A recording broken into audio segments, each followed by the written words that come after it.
Right, we'll get started. Good morning, everybody. Welcome to the Metro Inner Development Assessment Panel meeting for today. I declare the meeting open at 9:36, and in doing so acknowledge that we're hosting this meeting on the traditional land of the Whadjuk people of the Noongar Nation.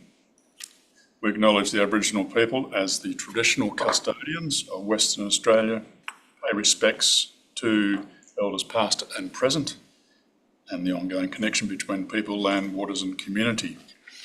The meeting will be run in accordance with the DAP Standing Orders 2024 under the Planning and Development Assessment Panel's Regulations 2011. This meeting is being recorded and live streamed on the DAP website in accordance with Regulation 42A, Planning and Development Assessment Panel's Regulation 2011. Members are reminded to announce their name and title prior to speaking.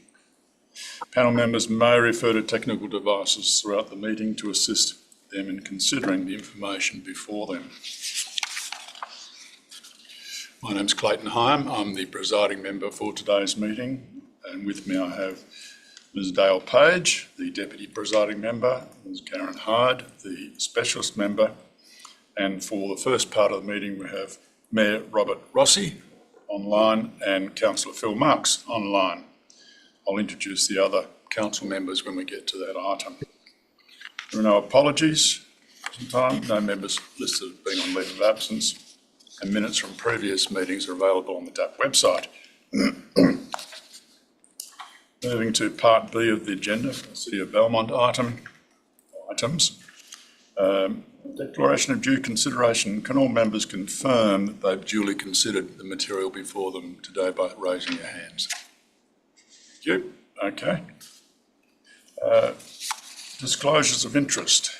I have one already from Ms Karen Hyde, an impartiality interest. It's listed there. Ms Hyde worked on the engagement strategy and initial draft of the urban corridor strategy for the Great Eastern Highway for the City of Belmont 2017, and that her ability to sit and consider this matter has been approved by the DAP Executive Director. Was this matter, or did this matter go to a council meeting, councillors? No. No, okay. Are there any other declarations of interest then? No. Okay, thank you very much.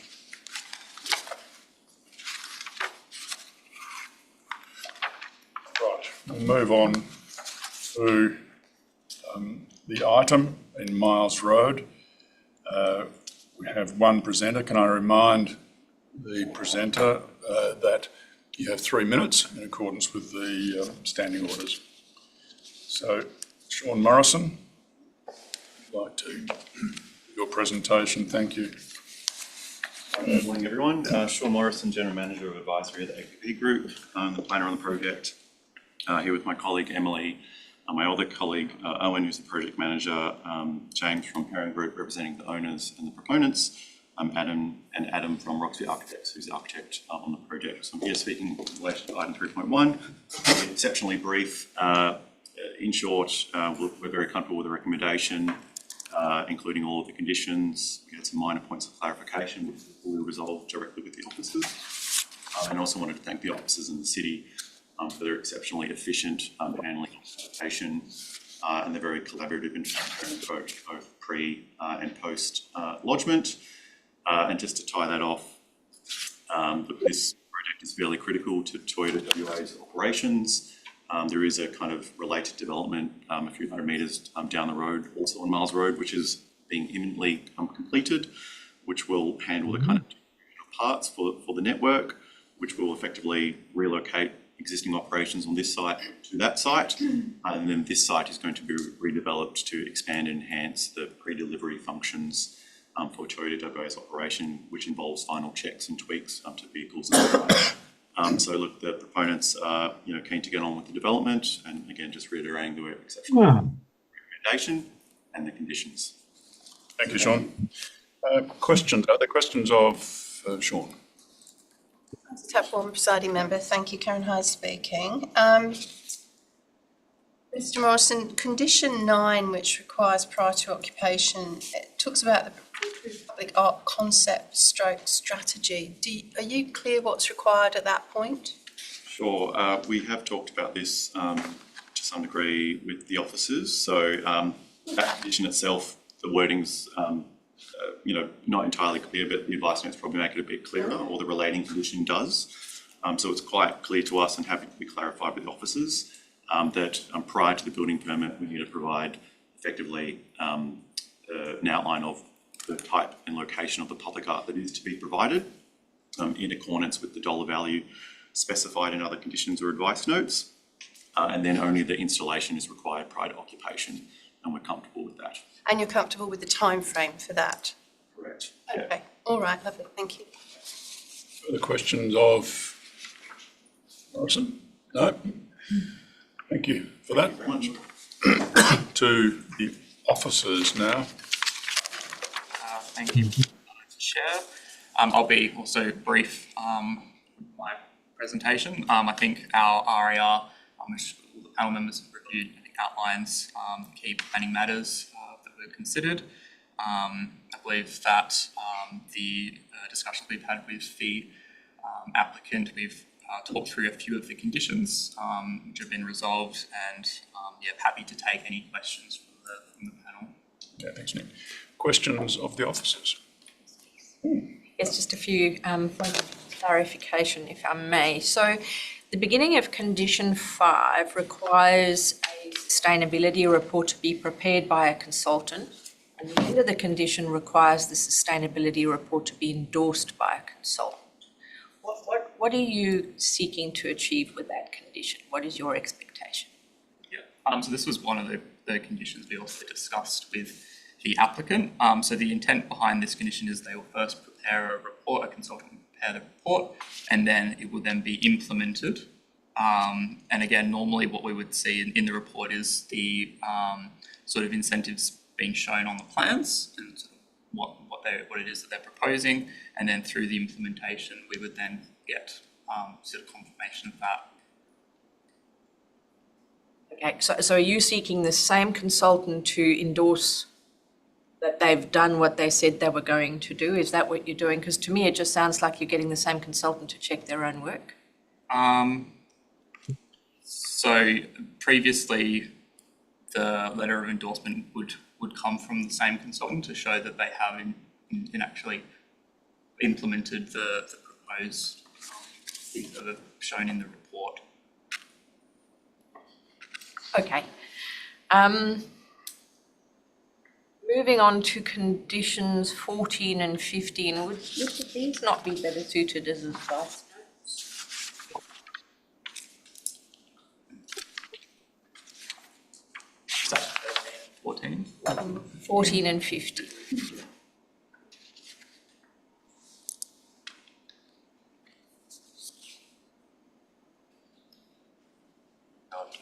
Through the chair, I would, we in practice have put these on as conditions, but however, reading it currently and through the deputy chairs, the deputy presiding members questioning, I certainly see there's merit in that being advice note. Okay, thank you. The condition 16 requires that all commercial vehicles must enter and exit the site in forward gear. Now, outside of designing the access points and circulation areas to enable this to occur, why would you request a condition that would be very difficult to deal with from a compliance perspective?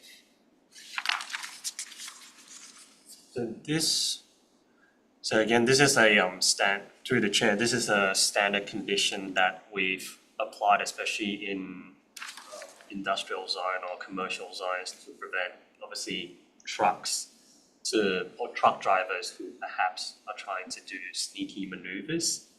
And I do agree somewhat it can be a tricky condition to enforce, because unless you're there 24/7, it can be hard to catch who's there. Nevertheless, it serves as a trigger point for us if it does happen and complaint does occur. It becomes a trigger point for us to investigate whether or not the crossover or the driveway needs to be improved by the the owner. Okay, thank you. Last from me, when I read conditions 13 and 17, I understand that they're sort of dealing with different times of where they kick in, but to my mind, it looked like they should be combined, given they both relate to implementation of bike parking and end-of-trip facilities. When I looked at the wording of those two conditions, they both relate to implementation of, and they sort of separated. So could you comment on that, please? Yeah, I certainly, through the chair, I certainly see that condition 13 certainly covers the installation and also maintenance of the bicycle parking. Condition 17 perhaps is really to be very clear to the proponent that they need to maintain those bicycle parking in accordance with the Australian standard. And you will certainly be open to, an opportunity to combine if, it's, going to. All right, thank you, Karen. Thank you. Condition 5, which talks to, condition 5 that talks to sustainability. What's the head of power for that? Does the city have policy framework for that? Through the chair, no, there is no, policy to, to inform this condition. However, this condition is a flow-on from the discussions on the matters raised as part of the design review process through the state planning policy number 7. So Okay, so it's come from one of the elements of good design, which the applicant has responded to. And so this is really just containing those aspects that the applicant has offered. yes, that's right. Okay, And those are the measures are the measures that we negotiate with the applicant, that those are the measures that they're willing to undertake, and really the condition just also to what they've agreed to do. yes, all right, thank you. Thank you. Are there any further questions of the officers? No? Okay, thank you very much. Thanks, gentlemen. We'll move to the item. There was a recommendation for approval with conditions. Is there a mover for that item? I'm happy to move. Thank you, Karen. Okay. Is there a seconder for that? Just a second, please. Okay, Karen. Thank you. Yes, I think this is a good development proposal. It's certainly consistent with the zone, with the planning policies. It's compatible with the surrounding uses. There are some variations to car parking and bike parking provision, but having reviewed those, I find those to be acceptable. I think, as I said previously, it is a quality development. It's well landscaped. It proposes the incorporation of public art, which, albeit an industrial area, people come and go, and so it has some relevance and value where it is proposed, and it certainly enhanced the streetscape and started to elevate the design quality of the streetscape. It's important, I think, however, to consider some of the design review panel comments in context of the land use being industrial, and I think the officer's review of those comments have been appropriate in that context. I note the benevolence of the applicant to provide a sustainability element to this, which is very welcome. Noting that there isn't a strict policy framework for that. That's something that perhaps the city would like to review in future to give greater strength to these, but nonetheless comfortable that the applicant has provided that as a means of supporting a good employment environment and also elevating the level of industrial development moving forward. So I think it will be a good thing in this location for Belmont. At this point, I don't propose any changes, but I may in terms of right of reply if they're not covered elsewhere. Second. Yes, thank you, presiding member. Before speaking to the primary motion, I'd like to move a series of amendments, if I may. I would like to amend the last sentence of condition 5 to read as follows. Prior to occupation, a qualified sustainability/environmental consultant is required to endorse that the sustainability initiatives outlined in the report have been implemented. The recommendations of the sustainability report shall thereafter be implemented and maintained for the life of the development to the satisfaction of the City of Belmont. Happy to second that, presiding member. Thank you. So that's The key reason for that, it was confusing when I read that condition. The staff have clarified their intent behind that, so I think the wording would just be helpful to clarify, I think to remove duplication, introduce the need for approval of the report and ensure the report needs to be implemented in perpetuity. I just felt that was missing from the condition. thank you, Karen. A seconder. Concur with the deputy presiding member. Any further speakers on that amendment? No, I'm happy to support it as well. I think it's just it's clarifying the situation which was intended. Back to you, Val. Nothing further. I'll put that amendment. All in favour? That's carried unanimously. Thank you. Thank you. Then I would like to amend to delete conditions 14 and 15 and insert these requirements as additional advice notes. I'll second that. Thank you. The reason is these matters are more appropriately addressed via advice notes because they're subject to separate legislation. Okay. Concur with that. Concur. Any further speakers on that? No. All right. I'll put the motion. All in favour? That's carried unanimously. Thank you. Thank you. And finally, presiding member, I would like to delete condition 17 and absorb the relevant wording into condition 13, so that condition 13 reads as follows.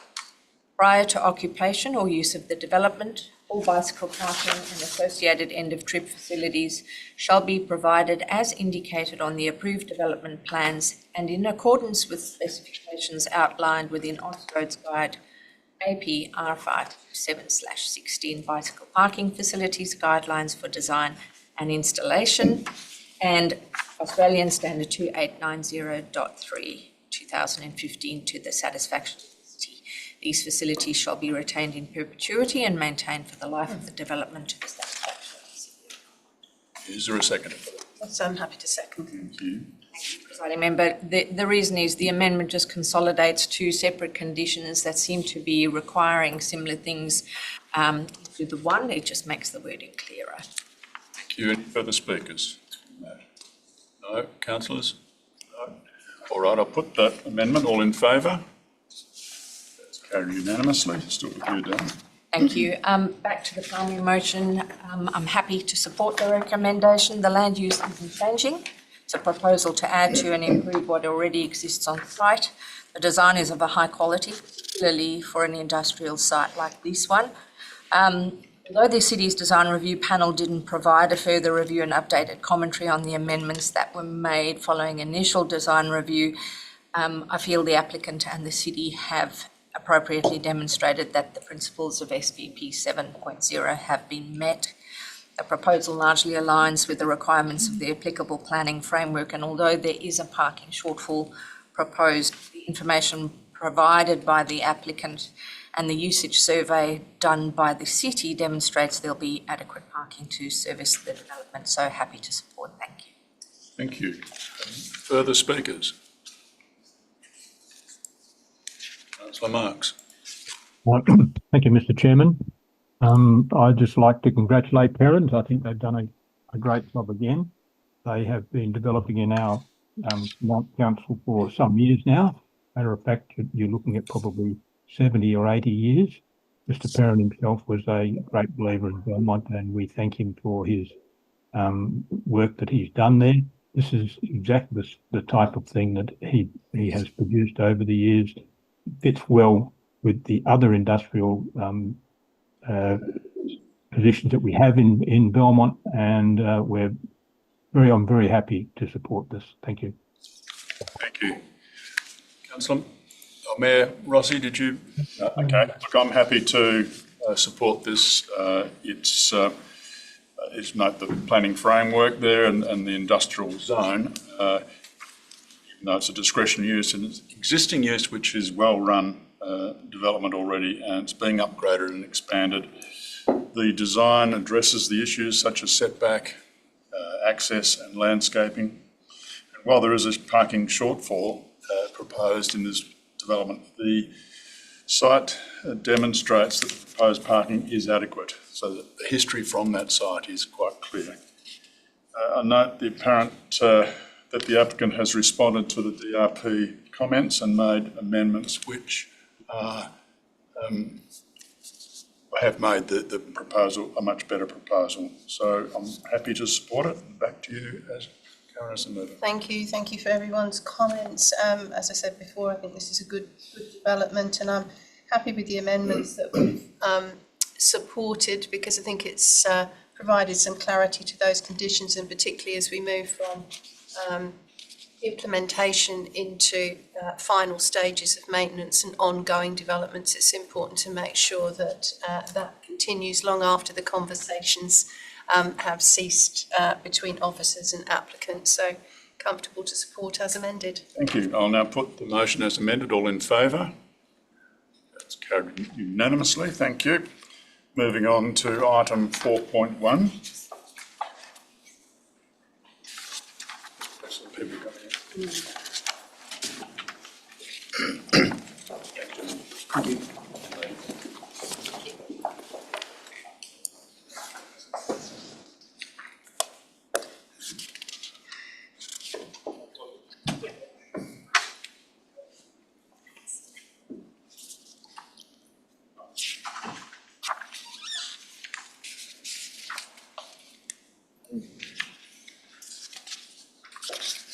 Good morning, everyone.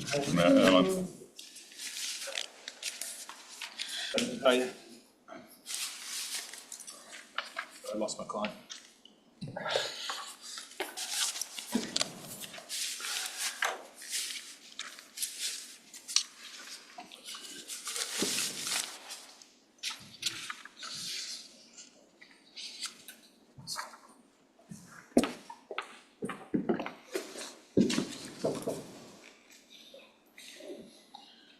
Okay, we'll now continue with the meeting. I'm moving to item 4.1, which is the Strata Lot 41 Grayson Highway, Rivervale, extension of time. We have two presenters. I'm just reminding the presenters that there is a 3-minute limit, and I'll let you know once your 3 minutes is up. So first presenter is Mr. Alan Stewart. Thank you, presiding member. Good morning, everyone. Staff. Thank you. This is an amended DA for an extension of time for the Eastern Highway project. I know you've read my submission, so I won't go over it word for word. Just to focus on reasons 1 and 2 to do with changes to the planning framework. The only change that has really occurred since we've last been here is the Council's adoption of the Great Eastern Highway Corridor Strategy in October last year. Now, just in terms of that, I was looking at the Council minutes of March when the local planning strategy went up for adoption, or subject to advertising and Commission approval. So Council adopted the strategy. That document states that there's still a need for a local planning policy or provision changes to the planning scheme to give full effect to the strategy. So I'm not saying it's not a relevant consideration, but there is still another step in the process. The City of Belmont can certainly elaborate on that, or provide you with advice there. The point I'm making there is there is, it's still a relevant consideration, but there still needs to be changes to the scheme. A good example is the setback issue, which I know was touched on in the Regulation 13 response. This is a difficult site. It's a very awkward site. We have a setback, I think it's roughly just under 2 metres. There still is a setback provision in the planning scheme for 15-metre setback on Great Eastern Highway. And it's never complied with that and never will. But my point is, until the provisions in the scheme are, I guess, amended to give effect to the strategy, there's still a few issues there that need to be considered in terms of what's relevant and how much weight to give that strategy. But overall, I think this proposal is consistent with that strategy in terms of building height. In the precinct looks at 10-storey buildings, and this proposal's 4 to 8 stories in height. It's in a low transition area. Probably one of the biggest issues, I think, was in the Reg 13. It talks about minimising impacts on existing areas outside the corridor. This particular strata lot is at the very front of a bigger strata scheme. So that transition area, it doesn't occur in the rear boundary of the strata lot. It occurs about 100 metres further south of the bigger strata area. That's where the transition is intended to happen under the strategy. And that's clearly set out in figures 76 and 77 of the strategy. I've mentioned setback, the land use, the means of access to this development. It's all generally consistent with the strategy. There's nothing in that strategy that tells me this would not be granted approval under that strategy if it was to be given a full assessment. There might be some minor variations to setbacks, but overall I think it's consistent broadly with that strategy. That's all I'm going to say. Can I ask if Natasha could come forward? I see a separate speaker on your list. I've got Lux. Yes, yes. Okay, let's have that, and then we'll ask questions following that. That's me finished. Thank you. Thank you. Sorry, I should emphasise, obviously, what we would like you to do is set aside the recommendation and grant approval as per the alternate for 12 months further to January 20.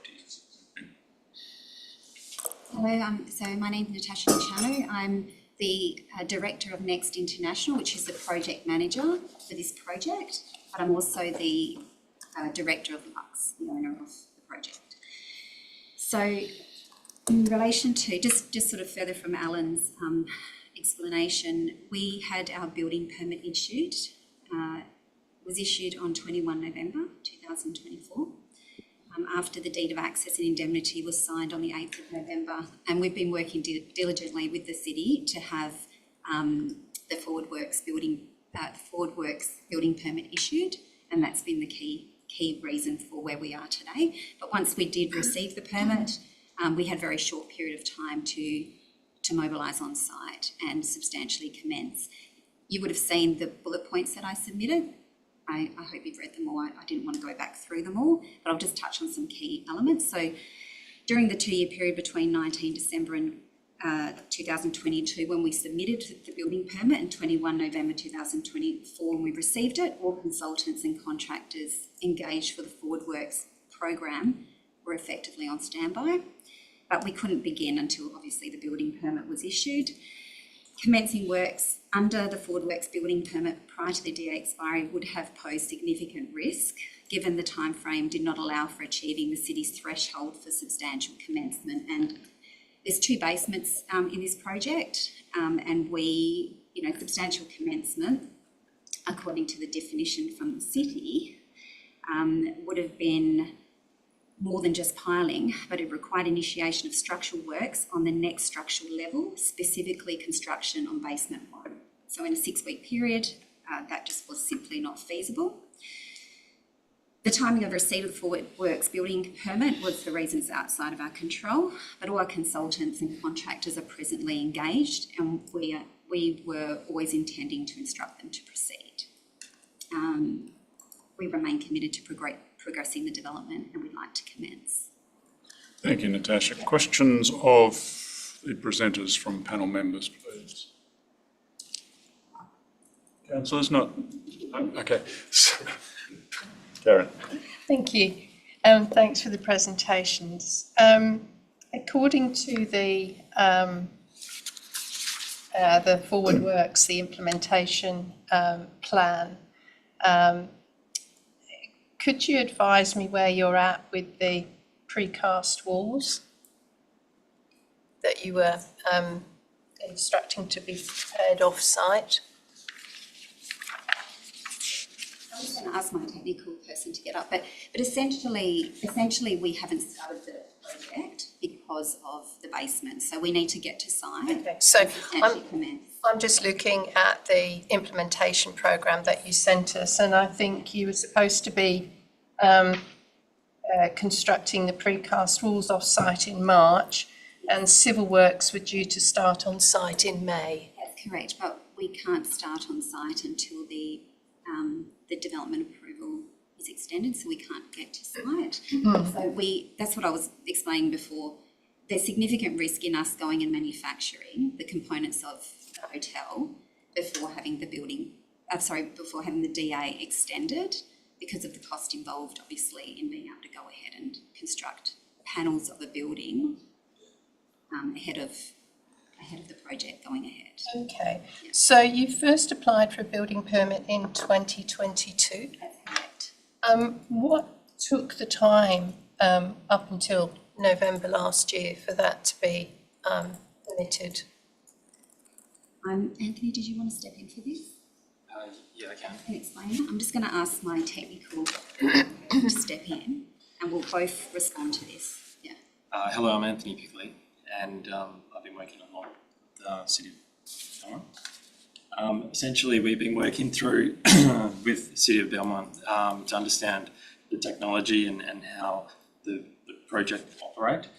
There has been significant requests from the City of Belmont, partly to do with the construction management plan, deed of accesses, and a number of different requirements that they presented to us. So we had to fulfil those requirements, and it did go back and forth quite a few times. So it was until the building permit was received in 2024. Yeah. So there was, like Anthony mentioned, there was a lot of back and forth around this. The building is it's a technology being implemented in the construction of this building. It's not just simply a hotel structure. We're implementing new technology. So during that 2-year period, there were a lot of RFIs between the city and us, in order to explain and demonstrate the development and ensure that we complied with all the requirements of the building permit. The city worked very closely with our key consultants, so we have our structural engineers engaged, and so there were a lot of questions back and forth, but everyone has been working diligently together to achieve that. There's also been changes over that 2-year period in staff as well with the city, but we've worked with them on a committed basis to have this completed. Okay, thank you. This is probably more for you, Mr. Stewart. You talked about the setbacks and so forth in terms of the urban strategy, and acknowledging what you say about perhaps still steps to go through in the framework, but there are other elements that the RAR points to where perhaps this development doesn't necessarily align with where they see the design along Great Eastern Highway going, particularly the ground floor activation. Now, your ground floor's really car park, waste bins. There's a small foyer there, but essentially it's a fairly blank facade along Great Eastern Highway. Could you comment on how applicable you see that being to the planning framework?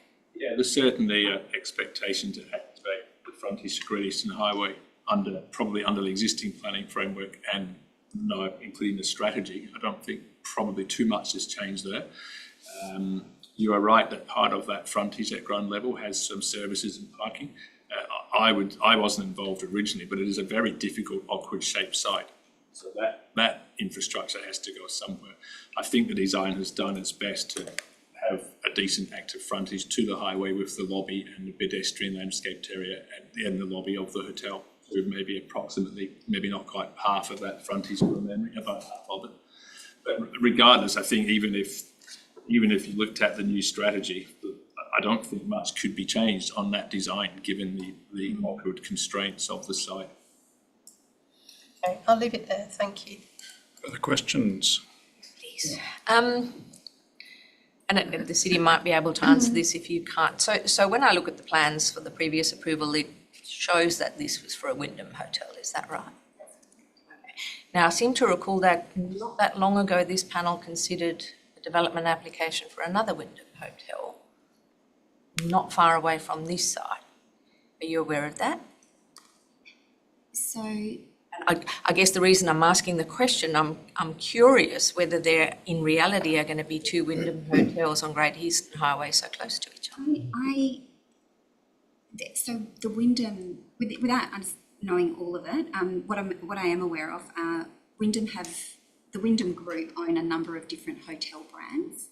So we have a particular brand within the hotel group of brands. We are the Wyndham Lux Hotel project, but there's also other brands that fit within Wyndham. So there's not specifically a Wyndham down the road, but it's a Wyndham owned hotel that's close to the development from what I understand. So under our hotel management agreement with Wyndham, there's a requirement that there's only one Wyndham hotel within a 5 kilometre radius of each other. And so this hotel will be the only Wyndham within a 5 kilometre radius of other Wyndham hotel projects. Okay, thank you. Further questions?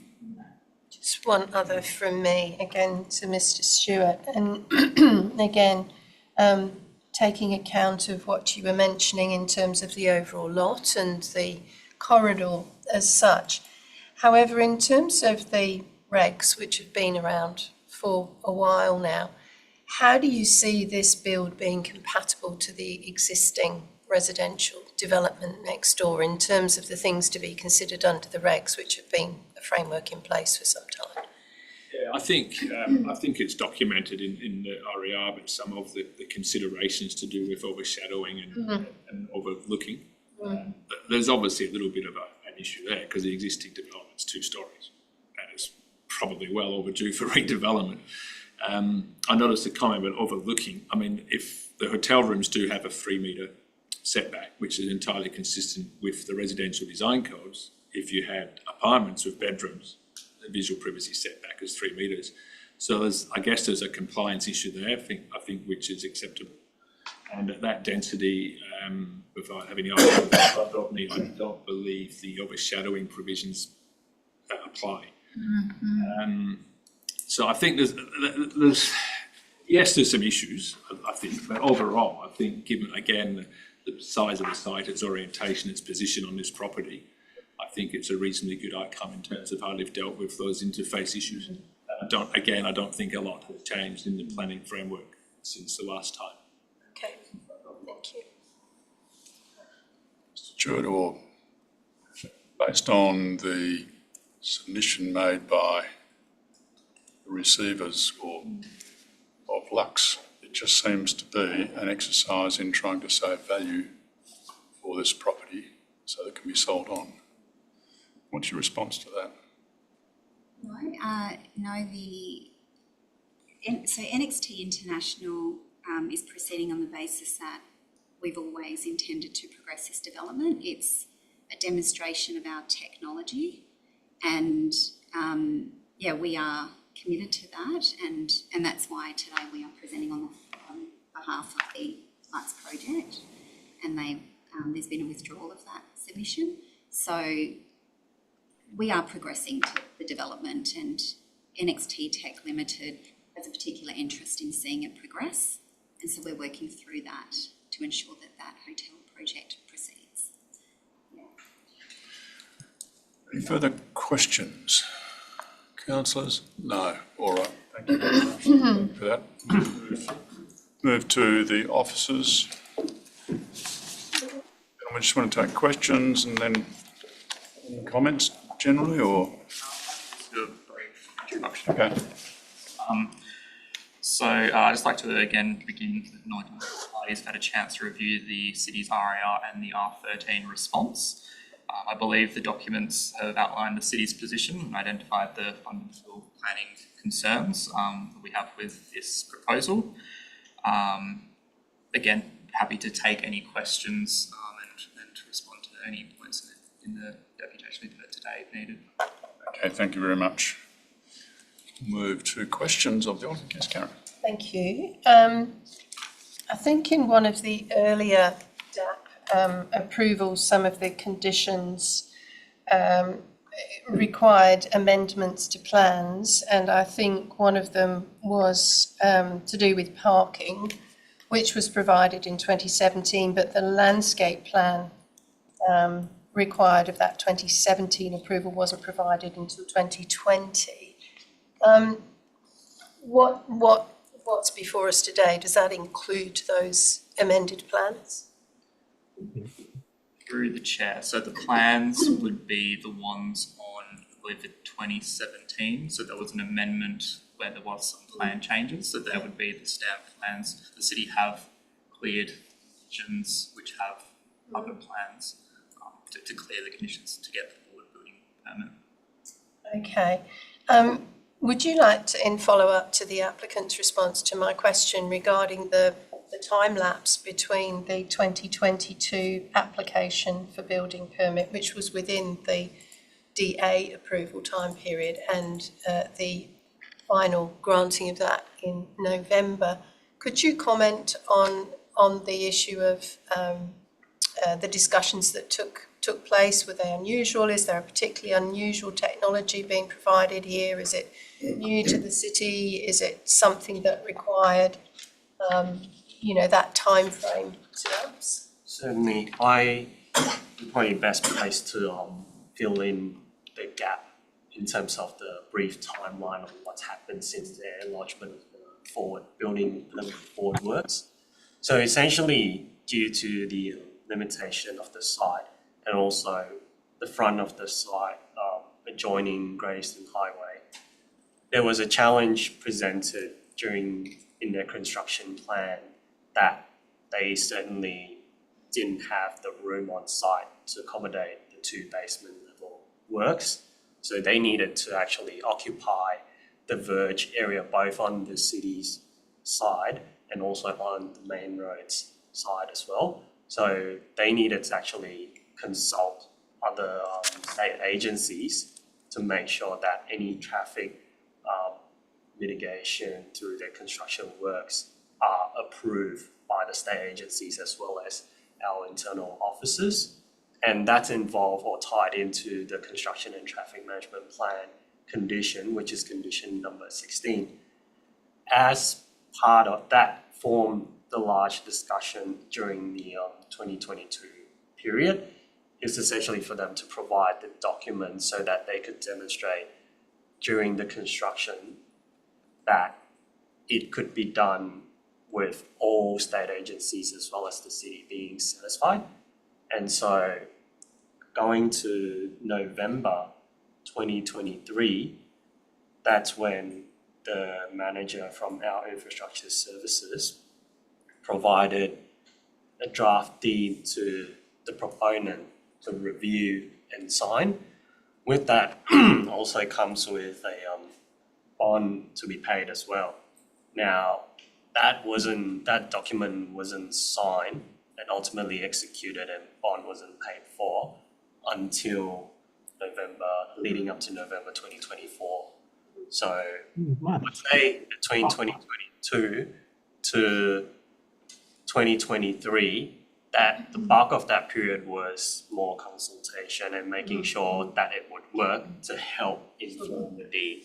And then between 2023 to 2024, well, it was left for signing. Okay. Can I just ask a follow-up question before we move back to Karen's question? So from my experience, often for a complex development like this, often construction management plans can only really be finalised once a contractor has been appointed to the site, because different contractors have different methodologies.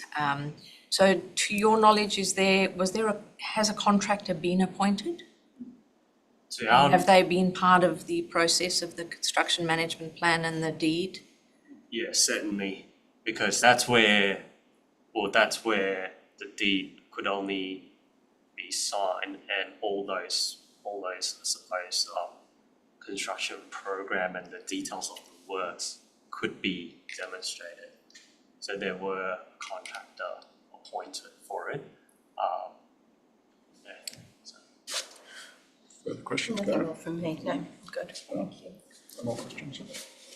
Just a brief one, and you have responded in the R13 response, but so the applicant is arguing and provided a basic assessment of the proposal against the framework, argues the proposal is supportable under the new corridor strategy, and because, and I'm paraphrasing, so forgive me, Mr. Stewart, and suggesting that because you haven't embedded this strategy yet into a policy or other document, that perhaps we shouldn't be leaning so heavily on it. And some of the justification given is that this strata lot doesn't directly interface with properties outside of the corridor. Can you give us some basic comment on that, please? Yeah, certainly. So I suppose and there's been, I believe, a few examples of development along Grayston Highway that has through to the development assessment panel in recent months or even recent years, where with the strategy, firstly, there's no dispute that the local planning scheme provision sits at the top, and that's what informs the requirement. However, where there's been examples such as the national storage examples that were determined by that, where when there was a deviation from, say, a setback requirement of the scheme, that's when the strategy helps inform what, well, firstly, there's the current streetscape, and also what the future streetscape would, the desired future streetscape would look like. And that's where the strategy comes in to assist and inform what the desired built form or the desired streetscape would be. And we would argue that with this development, if it was to come in today, wouldn't strictly comply with the local planning scheme. And that's where the strategy would go a long way for considering what would be, I guess, the best outcome in balance with what's currently there as well. Questions? Not exactly enough. Very good people were paying a lot of money. You have a question, Councillor Marks? The contractor, Mr. Chairman, when was the contractor officially appointed? I'd quite pick up on that piece. I'm not privy on the detail of that, and that's perhaps something that the applicant would share better. Yeah.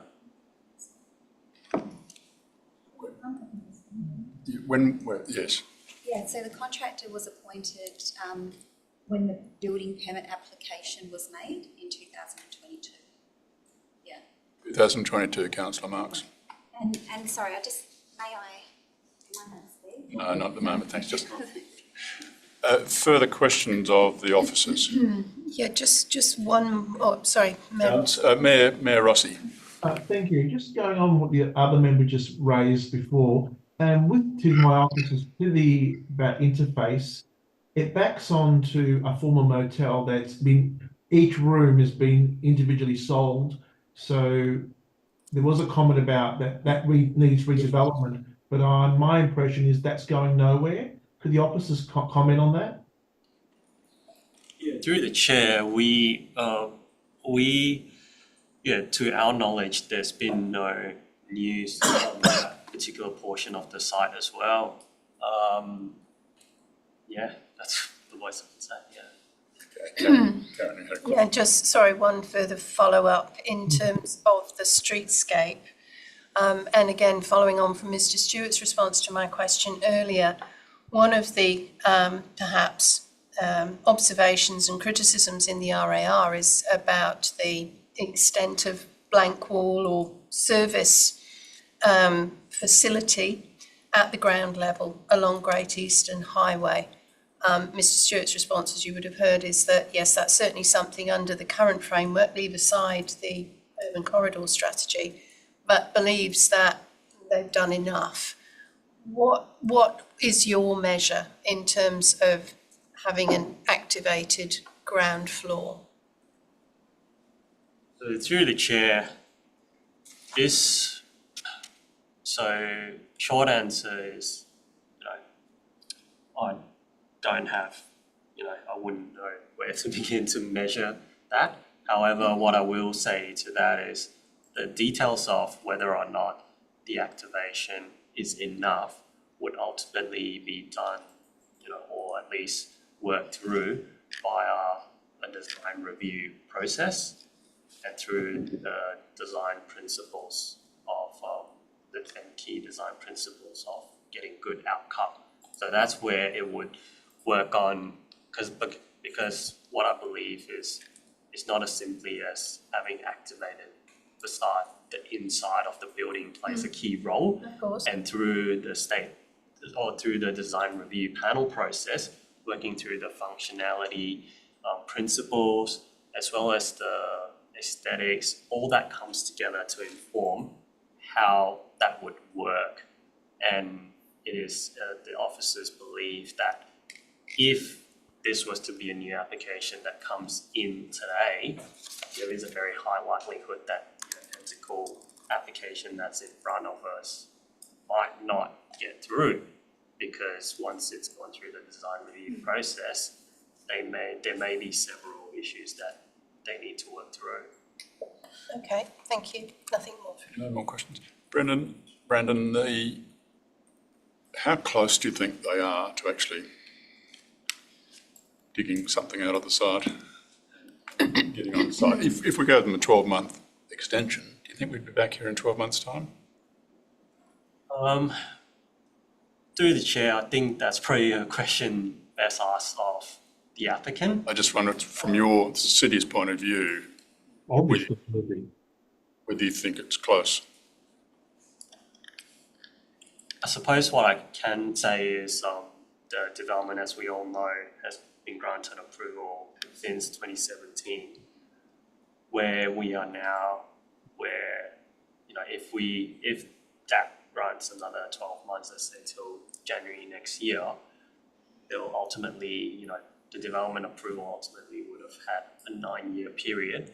And looking at it now, we're currently 8 years from when they were approved, and there's been no commencement on ground, on site at all. So I think I'll just leave it at that. Thank you.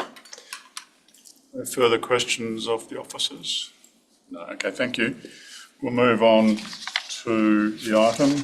There's a recommendation for refusal with some reasons there. Do I have a mover for the recommendation for refusal?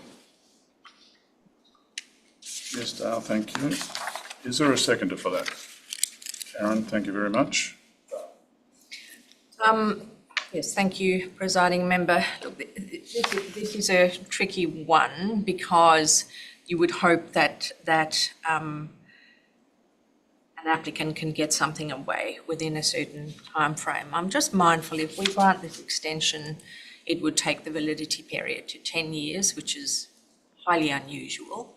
And although the urban corridor strategy hasn't been embedded in policy yet, it certainly does signal an intent in terms of future vision for the city, for this area. And so I think the planning framework has changed since the original approval, to the extent that the city is doubtful it'd be able to recommend approval for the proposal under the new framework.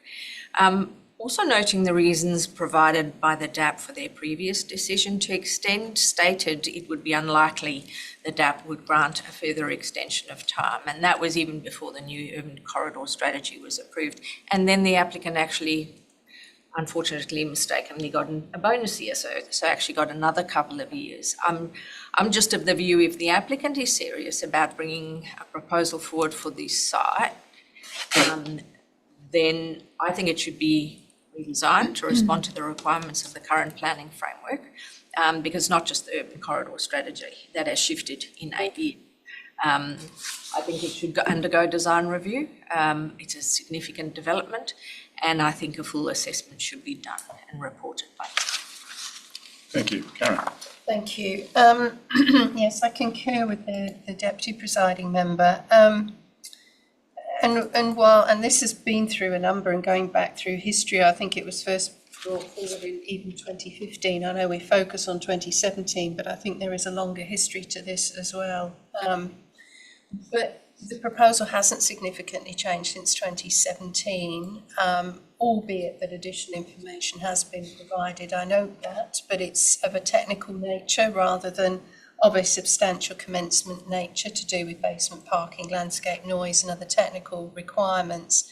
But there's no been actual commencement achieved, despite requests for building permits some years ago. However, in that time, the planning framework has moved on. And whilst the land use itself and the parking and the traffic perhaps don't present any significant issues, there are there's other movement in terms of quality of built form, particularly I think now that we have SPP 7 in place and the 10 principles of good design. Noting that this hasn't been reviewed by a DRP because it wasn't presented as a new application, but I agree with the Deputy Presiding Member and the officers that if it were to be considered in its current form under SPP 7 and by a design review panel, in the context of the complexity of the site and its location, etc., I don't believe it responds to those requirements, and I think the earlier discussion was, I doubt it even responds to some of the elements to be considered under the regulations, which go back to 2015. The urban corridor strategy is but a strategy, but it gives an indication as to how the city would like to see that corridor developed, given all sorts of different land uses, and it provides some level of guidance. I don't deny that strategy could be strengthened or embedded further into the planning framework, but it's certainly been endorsed by the council now, which wasn't the case when this was previously considered by the DRP in 2022-23. So I think all of those built form frameworks are pointing towards a very, very different approach to this site, and particularly in terms of the streetscape interface and the relationship to established development of the residential nature and looking at different ways of dealing with this. And so looking across those 5 tests in terms of the changes in framework, I think it's, for me, quite clear that there have been changes which would influence a new decision on this application, and that therefore it probably wouldn't be approved in its current form at this point. Thirdly, it hasn't actually been commenced. And fourthly, was the previous timeframe adequate? I think, again, it's been a significant period of time, even outside of the pandemic period. And obviously during that time, additional time allowances were made in order to take those difficulties into account. Whether or not this is being warehoused, I can't comment, but I think across those 5 on balance, I'm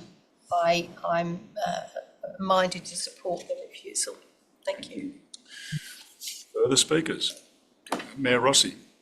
Well, really, nearly everything has been said already by the members, but obviously the planning framework has changed since initial approval. And for me, the main one for me is the interface with surrounding properties with those units behind it is of concern for me, and also the activation of the ground floor. So I won't be voting for this. Thank you. Thank you. Councillor Marks.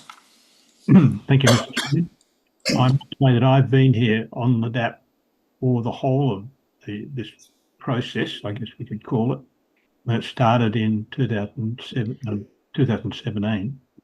I'm surprised there hasn't been anything happening all of that time.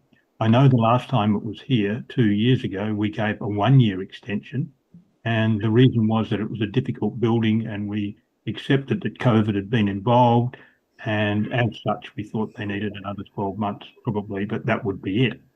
Well, somehow 12 months drifted into 2 years. So we're now at the 2-year point. I was interested that the contractor was actually appointed back in 22. Now, the contractor was appointed back in 22. He's had a 3-year stint of sitting there, and I don't know, but holding costs and contractors, that's a lot of money involved. I, from 23 to 24, there appears to have been almost a year that just went by with nothing happening. Now, if they're anxious to do something, and which they appear to be, what they've said, they're not showing it in what they've done. And considering that we told them back in, was it 2023, that they had to get on and do something, and that this would be the last time that we would be giving this and the extension. I feel it difficult now, 8 years and still nothing has happened, to actually make a point that they need more time. I think they've just run out of time now. They have to be able to do something. They have to go back to the board again, in my opinion. Thank you, Councillor Marks.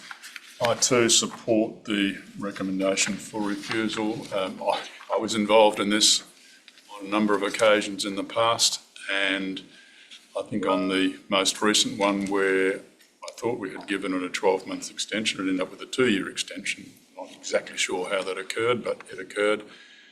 So I'm quite disappointed that we've got to this point again where not much more has actually happened, or doesn't seem to be. I am now quite satisfied that the change in the planning framework, albeit small, is sufficient to suggest that we would look at this development quite differently today. So for that reason alone, I'm quite happy for this to go back to the drawing board. Moving back to the mover, which was Val. Thank you. Look, just in closing, it is, I'm always reluctant to unnecessarily cause financial or program discomfort to any developer. What I feel is if there is serious intent to move this project forward on this site, given you've waited 8 years already, then I would suggest take the design, tweak it if you must, or don't. If the applicant is very confident that it meets the requirements of the current framework, then relodge it as an application, allow it to be properly assessed, allow the design review panel to review it. It may cause a delay of some months in your program, but it's been 8 years or more already. And if you're confident that it still ticks all the boxes, then more power to you. But in the event that it doesn't, I think after this amount of time, I think we do need to run it through the process again. So it's me moving the recommendation. Thank you for that. I'll now put the refusal recommendation. All in favour? That's carried unanimously. Thank you. And I'll thank Mayor Rossi and Councillor Marks for your attendance. We'll wait for handover. In the meantime, can I seek a seconder for a comfort break for 5 minutes? Thanks. Right, and Went out. that's all right. Yeah, Rossi's disappeared.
Okay, we'll resume the meeting. And welcome to the councillors from South Perth, Councillor Waugh, and Councillor Cridland. I'll seek a declaration of due consideration. Get a confirmation from panel members that they duly consider the material before us today, including the additional one from in relation to the recommendation for refusal. So, a chance to read that? Thank you. Yes, good. All right. Disclosures of interest. I've got a disclosure of interest that it's an impartiality interest that I attended the State Administrative Tribunal mediation, and I have approval to sit and consider this matter from the Executive Director from DAPS. Also have received a impartially other interest from Councillor Waugh in that prior to the initial hearing of this matter, some months before November 24, contacted by an intended site by several neighbours to the proposed development. None of the persons known to her personally, and I'm happy for Councillor Waugh to sit, consider and determine the matter. Thank you.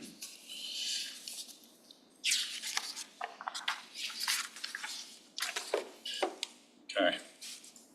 In relation to this part of the meeting, there are no Form 1 DAP applications, no Form 2 DAP applications. Moving on to Section 5, or Item 5 I should say, Section 31 SAT reconsiderations, which this is listed here.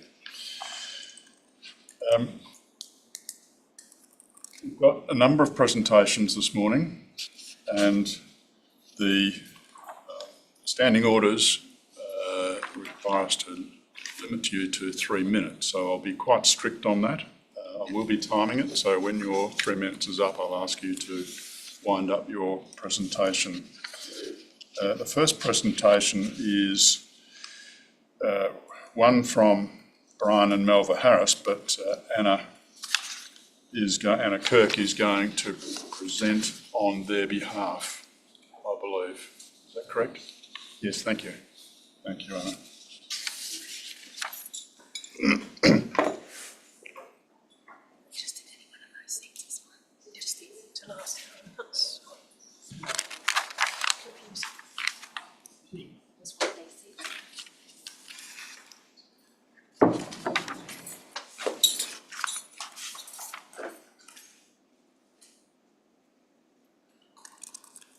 Bearing in mind, presenters, that we have read all the material. Yes.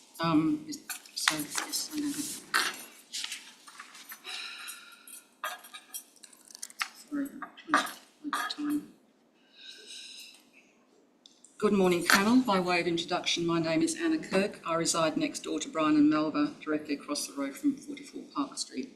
Today they wish me to clarify important information on traffic and safety issues which have been missed in the city's assessment. Can we please pull up on screen page 83 of the agenda, part C, which is the TIS, and also page 86, if we can do so. We'll try and get into the panel. So Brian and page 83 of agenda, part C, and page 86. So Brian and Melva's driveway is immediately opposite to 44 Park Street. They are unable to enter and exit their driveway in forward gear, currently due to its tight design. It's an L shape. They have to back into their garage from Park Street so that they can then safely enter out onto Park Street in forward gear. This process is difficult and dangerous given numerous vehicles typically parked on each side of Park Street, which block visibility, many being large four-wheel drives. It's combined with use of the street as a knowledge rat run. I think we've got on screen now. So their unit is directly over on the left of part 44, where the bushes currently are at 44. The proposed centre, can we pull up page 86?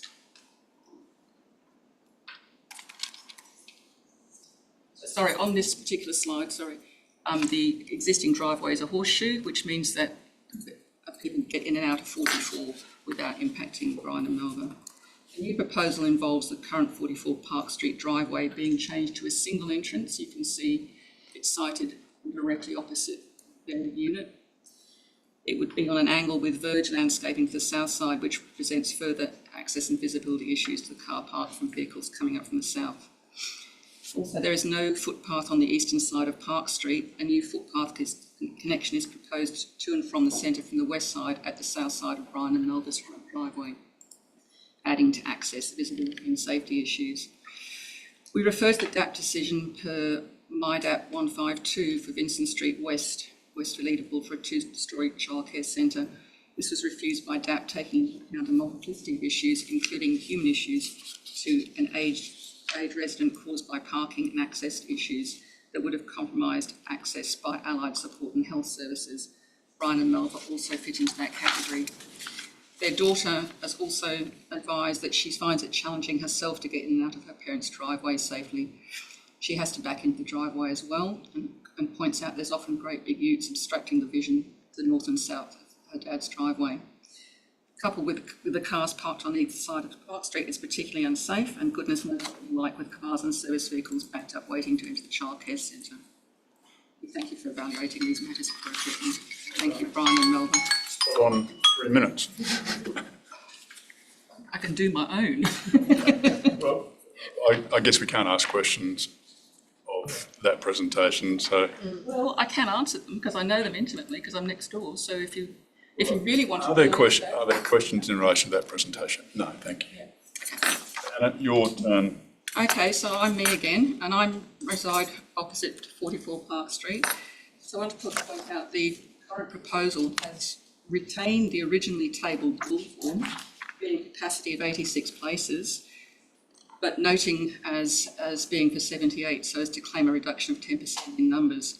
The claim reduction in places is in the babies segment, who the acoustic specialist has identified make no noise, and the application is a remark-up of the site plan as to where the cots would have been located, not an actual revamp of the building. The community is of the view that the applicant would pursue a variation subsequent to post-DAP scrutiny, should this be approved, to bring the numbers back up to 86 at a later date. A capacity of 86 places puts Park Street as the third highest capacity centre in the city, existing and proposed. Detailed review of the city's centres demonstrates 17 of the existing centres, not one has any parallel to the scale, intensity or siting of Park Street. I hope you've looked at the attachment 1 and 2 and 3, which has taken quite a while to do. Of the 4 recently approved centres in 2024, not one of these have any parallel to the scale, intensity and siting of proposal 44 Park Street. 44 Park Street presents as the worst site, scale, intensity and siting operation. The Mosaic Early Learning Centre in South Perth has an equivalent site size, however 55 places is significantly lower scale and far better sited. Como covers 9 of the 21 centres in the city, which comprises, with new centres coming online, 45% of all of the childcare places in the city. So to wrap up, 44 Park Street is a totally unsuitable site for the proposed scale and intensity. This is now no longer about Park Street, it's about setting precedent for what a commercial operator could be enabled to get away with and shoehorn into any residential anywhere. And we are seeing that with sites, residential sites coupled together being bought up and redeveloped. We entrust the panel will uphold its previous unanimous decision to reject the proposal based on their comprehensive assessment and judgment of the individual and cumulative issues, and to refuse the insertion of an overscaled commercial operation into a wildly unsuitable site. Should this proposal be halfway entertained, I submit that the 8 childcare places currently proposed for nominal reduction in the babies are revised to the older children, and or the scale is reduced to a comparable level of the Mosaic Centre in South Perth. Thank you for your consideration and balanced judgment on this matter. Thank you, Anna. Are there questions of them? No, thank you. Thank you. We're going to Casey Napier, who's online. Casey, over to you. Hello, everybody. For clarity, I'm the owner of 346 Park Street, Como, and have presented material at previous DAP and SAT meetings in relation to this matter. Despite the applicant having had over a year to finesse and address community consultation notes, DAP comments and several DAP submissions from neighbours, I'm yet to see a material change in the design and operation of this childcare centre proposal, even after it has been unanimously rejected by DAP previously. The changes proposed in the latest revision of the plans are insubstantial, reversible, token attempts to appease concerns raised. I'll go through the next points quite quickly because you'll see these repeated in the other submissions today as well. Solar access is the first one. The shadow cast over 346 Park Street is still quite excessive at 55%.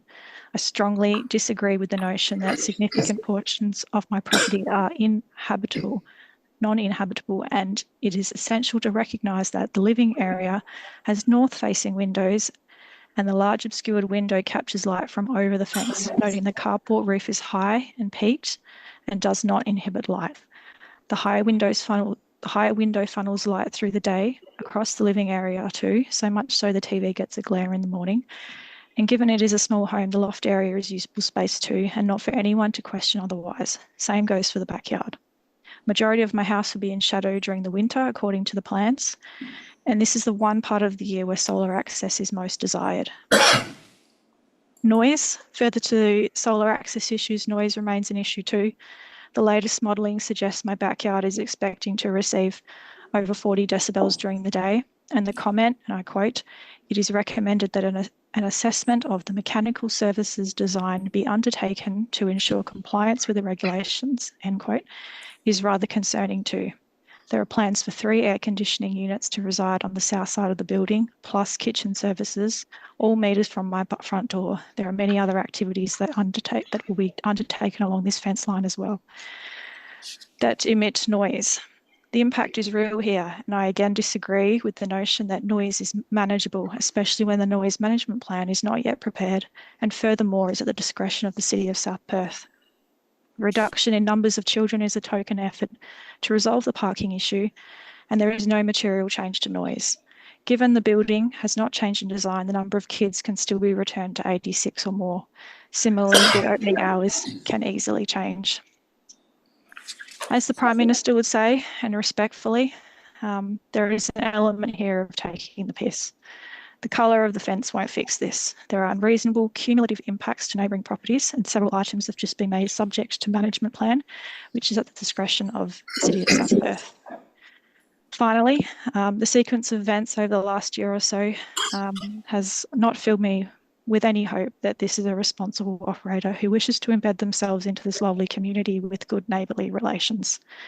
At this point, I feel frustrated, totally disregarded and tired of what I'm now considering this to be lip service. Let's hope the values being instilled in the toddlers program by Hindle management exceeds the integrity and attitudes being displayed towards neighbours and community during this development review and assessment process. Thank you for the chance to share again. Thank you, Casey. Are there questions of the presenter? No, thank you very much. Thank you. Move on to Carolyn Knight.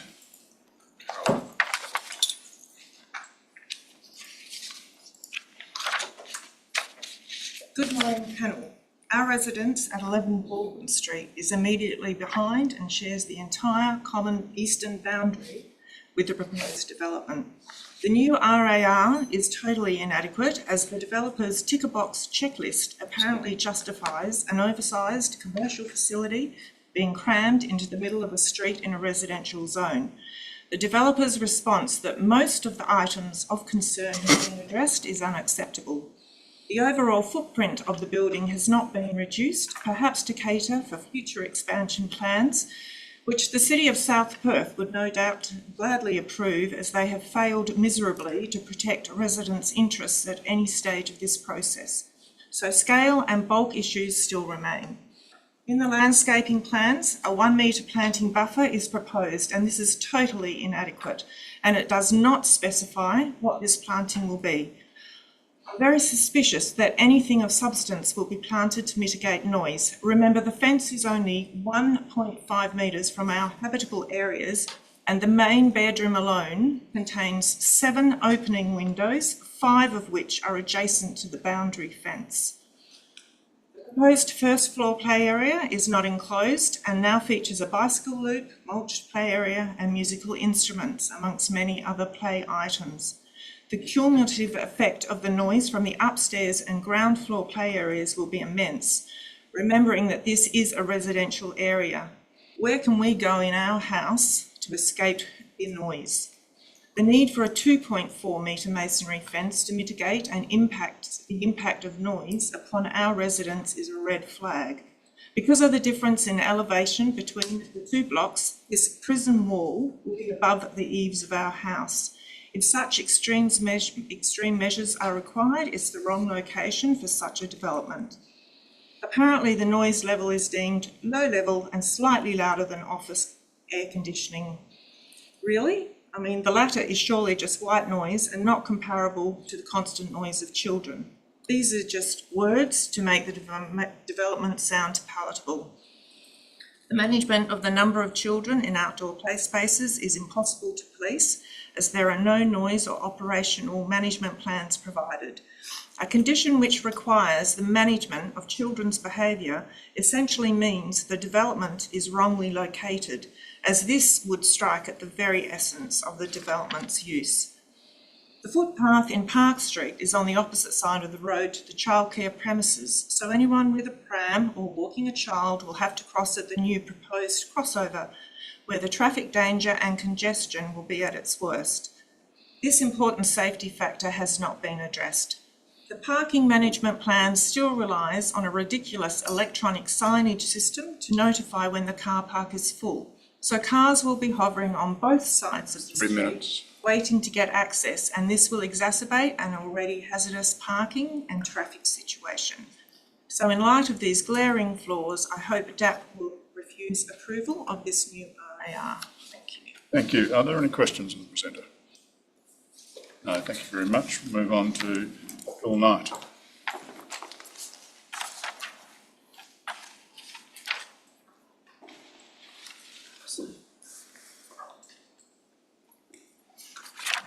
Good morning, panel. 11 Baldwin Street is a very quiet residential location. Our concerns, as outlined to DAP and SAT previously, remain the same. Those being noise and loss of amenity, as our main bedroom is only 1.5 metres from the boundary fence. Nothing in the new RAR has changed as far as noise and loss of amenity are concerned. The reduction in total children numbers from 86 to 78 and a mere reduction of half an hour in the hours of operation from 7 AM to 6:30 PM, nothing but token cosmetic changes. Last November, DAP voted unanimously 5-0 against this development, as it was rightly considered to be a significant overdevelopment of the site, given size, bulk and scale issues, mid-block location, levels of noise, traffic and parking issues and overshadowing. Panel members commented. Clayton Heim, there are noise and amenity issues for the neighbours and these concerns are accepted. Bronwyn Moore, the core problem with this proposal is the site is maximised for the childcare premises but disregards amenity impacts. Karen Hyde, there is a cumulative effect upon the siting and the scale and disagree that conditions that can make the site acceptable. It's not consistent with the local policy on childcare. Eugene Coltar said it's overdevelopment of the site. Bulk and scale impacts on adjoining properties such as noise and overshadowing. And Glenn Cridland said it's a significant overdevelopment of the site due to its location in the middle of a block in a residential area on a street that has very constrained parking and has traffic problems already. None of these key concerns previously outlined by DAP have been addressed in the new RAR. A similar size proposed childcare centre was to be operated in Swanbourne by Mr Bob Hindle, and this was rejected by MIDAP and SAT during 2020-2021 and a decision upheld by the Supreme Court in 2022. In regard to noise, SAT stated that, quote, bare compliance with the noise regulations does not mean that noise cannot still be an issue in a planning sense, quote. Furthermore, quote, in the context of the land, the proposed development is on land zoned for residential uses and seeks to introduce a commercial land use. The planning context suggests that the introduction of a land use with a distinct noise profile, such as a childcare centre, should proceed cautiously, and mere compliance with the assigned levels of the noise regulations may not be sufficient. Quote. And, quote, in assessing noise generated from the young children, a A conservative approach is warranted in this instance, having regard to the zoning and location of the land. It is also the case that despite the best efforts of staff, young children will be young children and noise will be generated. Quote. These comments apply equally to what is being proposed in Park Street. So the new RER has failed clearly to address DAP's original concerns and has merely offered some token cosmetic changes. Accordingly, I strongly urge DAP to again refuse this proposal. It is quite simply the wrong location for an oversized commercial childcare premise. 3 minutes. Thank you. Yeah, well done. Questions? No, thank you very much. Move to Dr. Richard Lugg.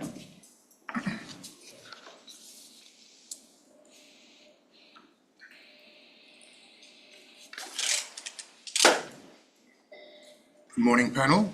Thanks for hearing me this morning. In looking at location issues, I wanted to go back to basics, and I hope that you will forgive me for making some very elementary comments about the policy issues involved. The great major policy thing is that childcare premises are required to minimise the impact on the surrounding locality, and particularly on the amenity of the existing residential areas. We've just heard 3 very eloquent submissions which really underline how that has failed to happen in this case. It's not easy to minimise these sorts of impacts. In fact, it's not, almost no non-residential developments could even be contemplated in this situation. And while we understand there's an exception can be made for childcare premises, this is a very large block, and the intensity of development is very considerable, and it's quite clear that it's not possible with this sort of development to minimise impacts on the surrounding area. And I just pointed out in my comments, incidentally, my comments on page 42 and 44 of your related papers, that pointed out that there are 5 premises that abut this area, which is an unusual number of premises, but it's because it's in the middle of a block and because it's a very large lot itself. So the only other thing I wanted to mention about that is that you had a petition presented to you, and I understand that you can't make decisions based on what petitioners say, but it is evidence of the fact that people in the vicinity recognise that this is a block which is not going to minimise the impact on amenities. So it's a very suboptimal location. Passing on to the question of traffic, in my paper I've got a paragraph where I analyse some of the percentages and so on. It's quite interesting to look at that data, but the big problem with it, as Grant Pusey, who's going to present, I understand, after me, has pointed out, it was taken at a week when most of the big high schools and Curtin University, which is very nearby, were in recess. So it's not really, the decisions that you have to make are in relation to where where there's full traffic utilisation, and that's really not the case in this particular week. But the other big issue is, even regardless of what the traffic statistics say, there's a problem of the fact that this road is frequently reduced to a single lane. And I've shown the photos, put in my submission, the photos that I showed it last time, which indicate very clearly that there's a major problem right opposite 44 Park Street in terms of narrowness, congestion, and all the other things. Thank you. Thank you, Dr. Lugg. Questions of Dr. Lugg? No, thank you very much. Move to Dr. Grant Pusey. I think he's online. There he is. Hey, can you hear me okay? Yes. Great. Good morning, everyone. Today, I'll be summarising my written statement, which includes additional information that I trust you have all received prior to today. Last November, the DAP agreed that a large for-profit commercial childcare business does not belong mid-block on a residential street. It was a clear, strong and unanimous decision from all 5 panel members. The only change in today's revised proposal is the minuscule capacity adjustment of 78 children down from 86. It's obvious that this is a box-ticking exercise when the design and footprint of the centre remains completely unchanged. The developer will simply apply to return the centre to a capacity of 86 or maybe even more once it is out of this panel's hands. Given the lack of substantial change from the previous unanimously rejected proposal, the only reasonable conclusion is that the revised proposal should also be refused. Parking and traffic problems do remain. At best, we might see a temporary blockage of our street. At worst, a tired and stressed parent might find themselves reversing too quickly uphill into my children who are riding to school. The traffic survey was conducted during the university holidays and upper high school tuition-free periods. We can't accept this data as it does not reflect an accurate traffic count. The acoustics modelling from Herring Storer still does not adhere to the childcare guidelines set by the AAAC. It has been shown for a different proposed childcare centre, also owned by the same family, that had Herring Storer adhered to a more robust modelling, the results would show a significant and severe impact on the amenity of the neighbours. Herring Storer have failed to correct the model parameters in their latest report, despite being given the opportunity to do so, so the results are now even more questionable. The panel has been adamant that the size and scale of this centre is unsuitable for this location, and you'll find some of my favourite quotes from our last meeting within my written statement. It's very clear from how you expressed yourselves last November that simply lowering the capacity by 8 would have no meaningful impact on your decision. There is no need for this development. At least 2 large centres are opening in Como in the next year or 2. Furthermore, the state government will soon be providing full-time kindergarten within schools, reducing the demand for childcare centres. Only a select few people within the city support this development, and then there is no accountability when things go wrong. In my written submission, you'll find a case of a new coffee shop down the street which has attracted illegal and hazardous parking every morning, and the ranger confirms that a constant presence is required to try and prevent the behaviour. The planning documents for this building show an attempt to justify the lack of parking, asserting it as a deliberate choice to discourage drivers from stopping to grab a coffee. And now, instead, we are stuck with daily traffic hazard that was predicted by the residents but ignored by the city. Finally, there is this new discussion about the Canning Bridge Activity Centre plan. We need to be clear that this property's block is not within the Canning Bridge Activity Centre. There are 196 hectares of residential and mixed-use zoning inside the centre, but this property is not inside the centre, not even a little bit. They are grasping at straws. I respectfully ask that the panel see that nothing substantial has changed and that this proposal be appropriately refused. Thank you. Thank you, Dr. Pusey. Any questions of Dr. Pusey? Thank you very much for your presentation. We'll now move on to Sandro and Ms. Moriarty. I'll just do a combined 6 minutes there for you if you like. That's easier, and then we can ask questions. Yes, please. I think it's attachment to the location plan.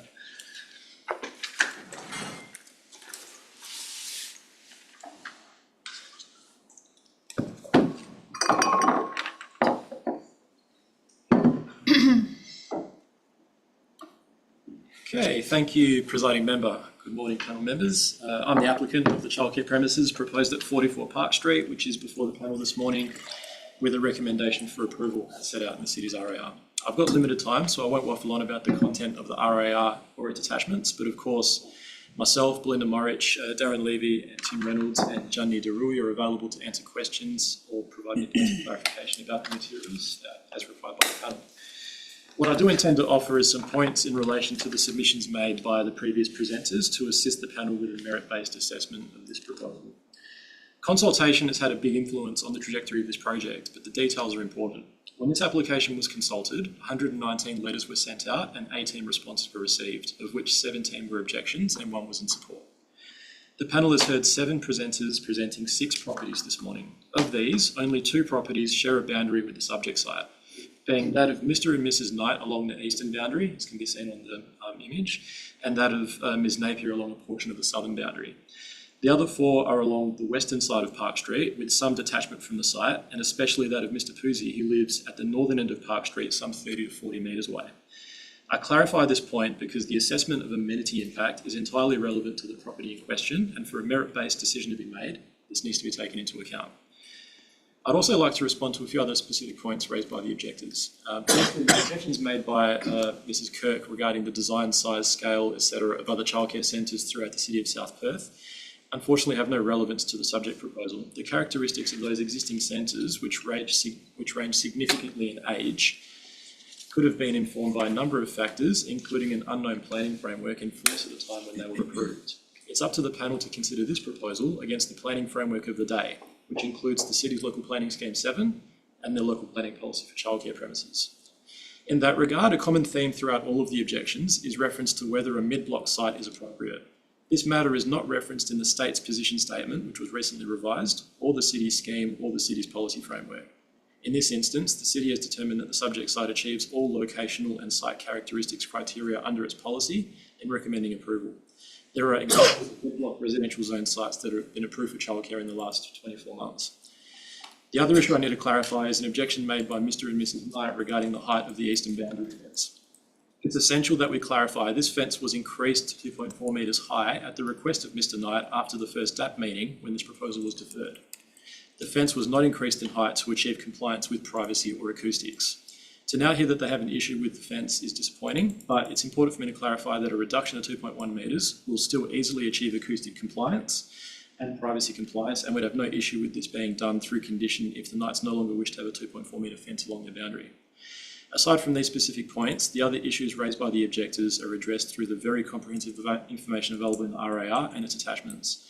The revised proposal before the panel achieves a significant level of compliance with the planning framework, and the comprehensive expert assessments demonstrate a high quality development worthy of approval. I'll just pass over to Belinda now. Thank you, Alessandro. Presiding member and members of the panel, I don't intend to duplicate what is said in either the RAR, which the applicant endorses, or my previous correspondence, except to reiterate that my client entered mediation in this matter seriously, deeply reflected on the concerns that were raised, and has reduced the size of the centre accordingly.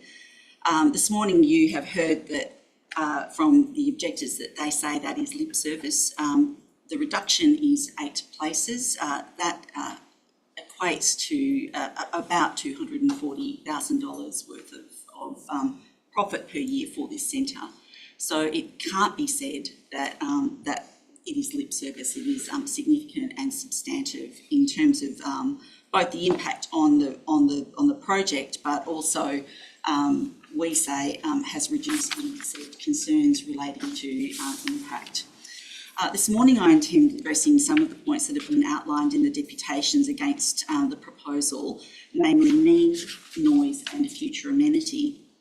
Turning first to need, Ms Kirk in her written deputation to the tribunal has spent much time on determining which centres within the broader locality have vacancies.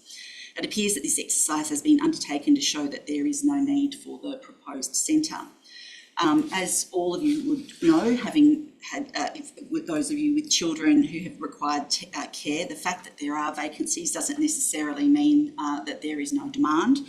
But in any event, supply and demand of childcare spaces may be relevant in a general planning sense to ensure that the community has sufficient spaces available. But the general position at law in relation to planning is that a developer is not required to demonstrate that a proposed land use is needed by the community in order for that application to be approved. And the decision that is often cited in that regard is the BP Australia and the City of Perth. That said, when one looks at the distribution of childcare centres in Como, which was provided by Ms Kirk, it's obvious that this eastern quartile of Como is poorly serviced. Notwithstanding the proximity to major educational establishments, this lack of service will be exacerbated as the adjacent Canning Bridge Activity Centre plan area matures. In relation to noise, there are 2 matters I wish to discuss. The first is the question of the appropriateness of the noise modelling. Mr Pusey in his deputation suggests that Herring Storer has used an incorrect input into the noise modelling as it's been prepared. This arises because most experienced acoustic engineers have their own measured sound power outputs that they have actually measured as a basis for their modelling.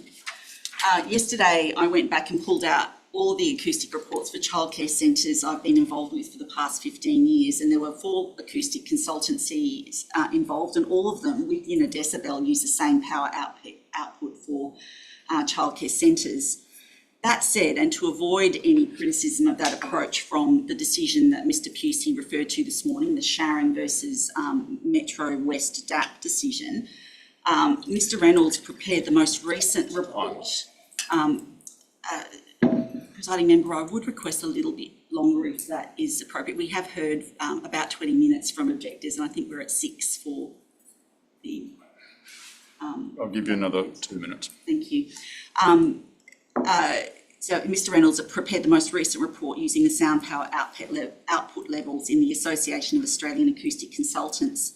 The difference in approach in the AAAC guidelines provides a set of different sound power output levels according to the age of the child. And you can see that Mr Reynolds has taken that into account in table 5.1 of his most recent report. Using those figures, the proposed development still complies with the noise regulations. Therefore, we say that the issue that's being raised by Mr Pusey falls away. The second issue I wish to address in respect of noise was the issue of whether compliance with the noise regulations was enough. This arises because of the decision in Land Alliance, and I have made a submission in that regard in my letter, which was attached as attachment 12 to the RAR. I am in an unusual circumstance here in that I actually wrote the decision in Land Alliance, and the situation in that case was quite different.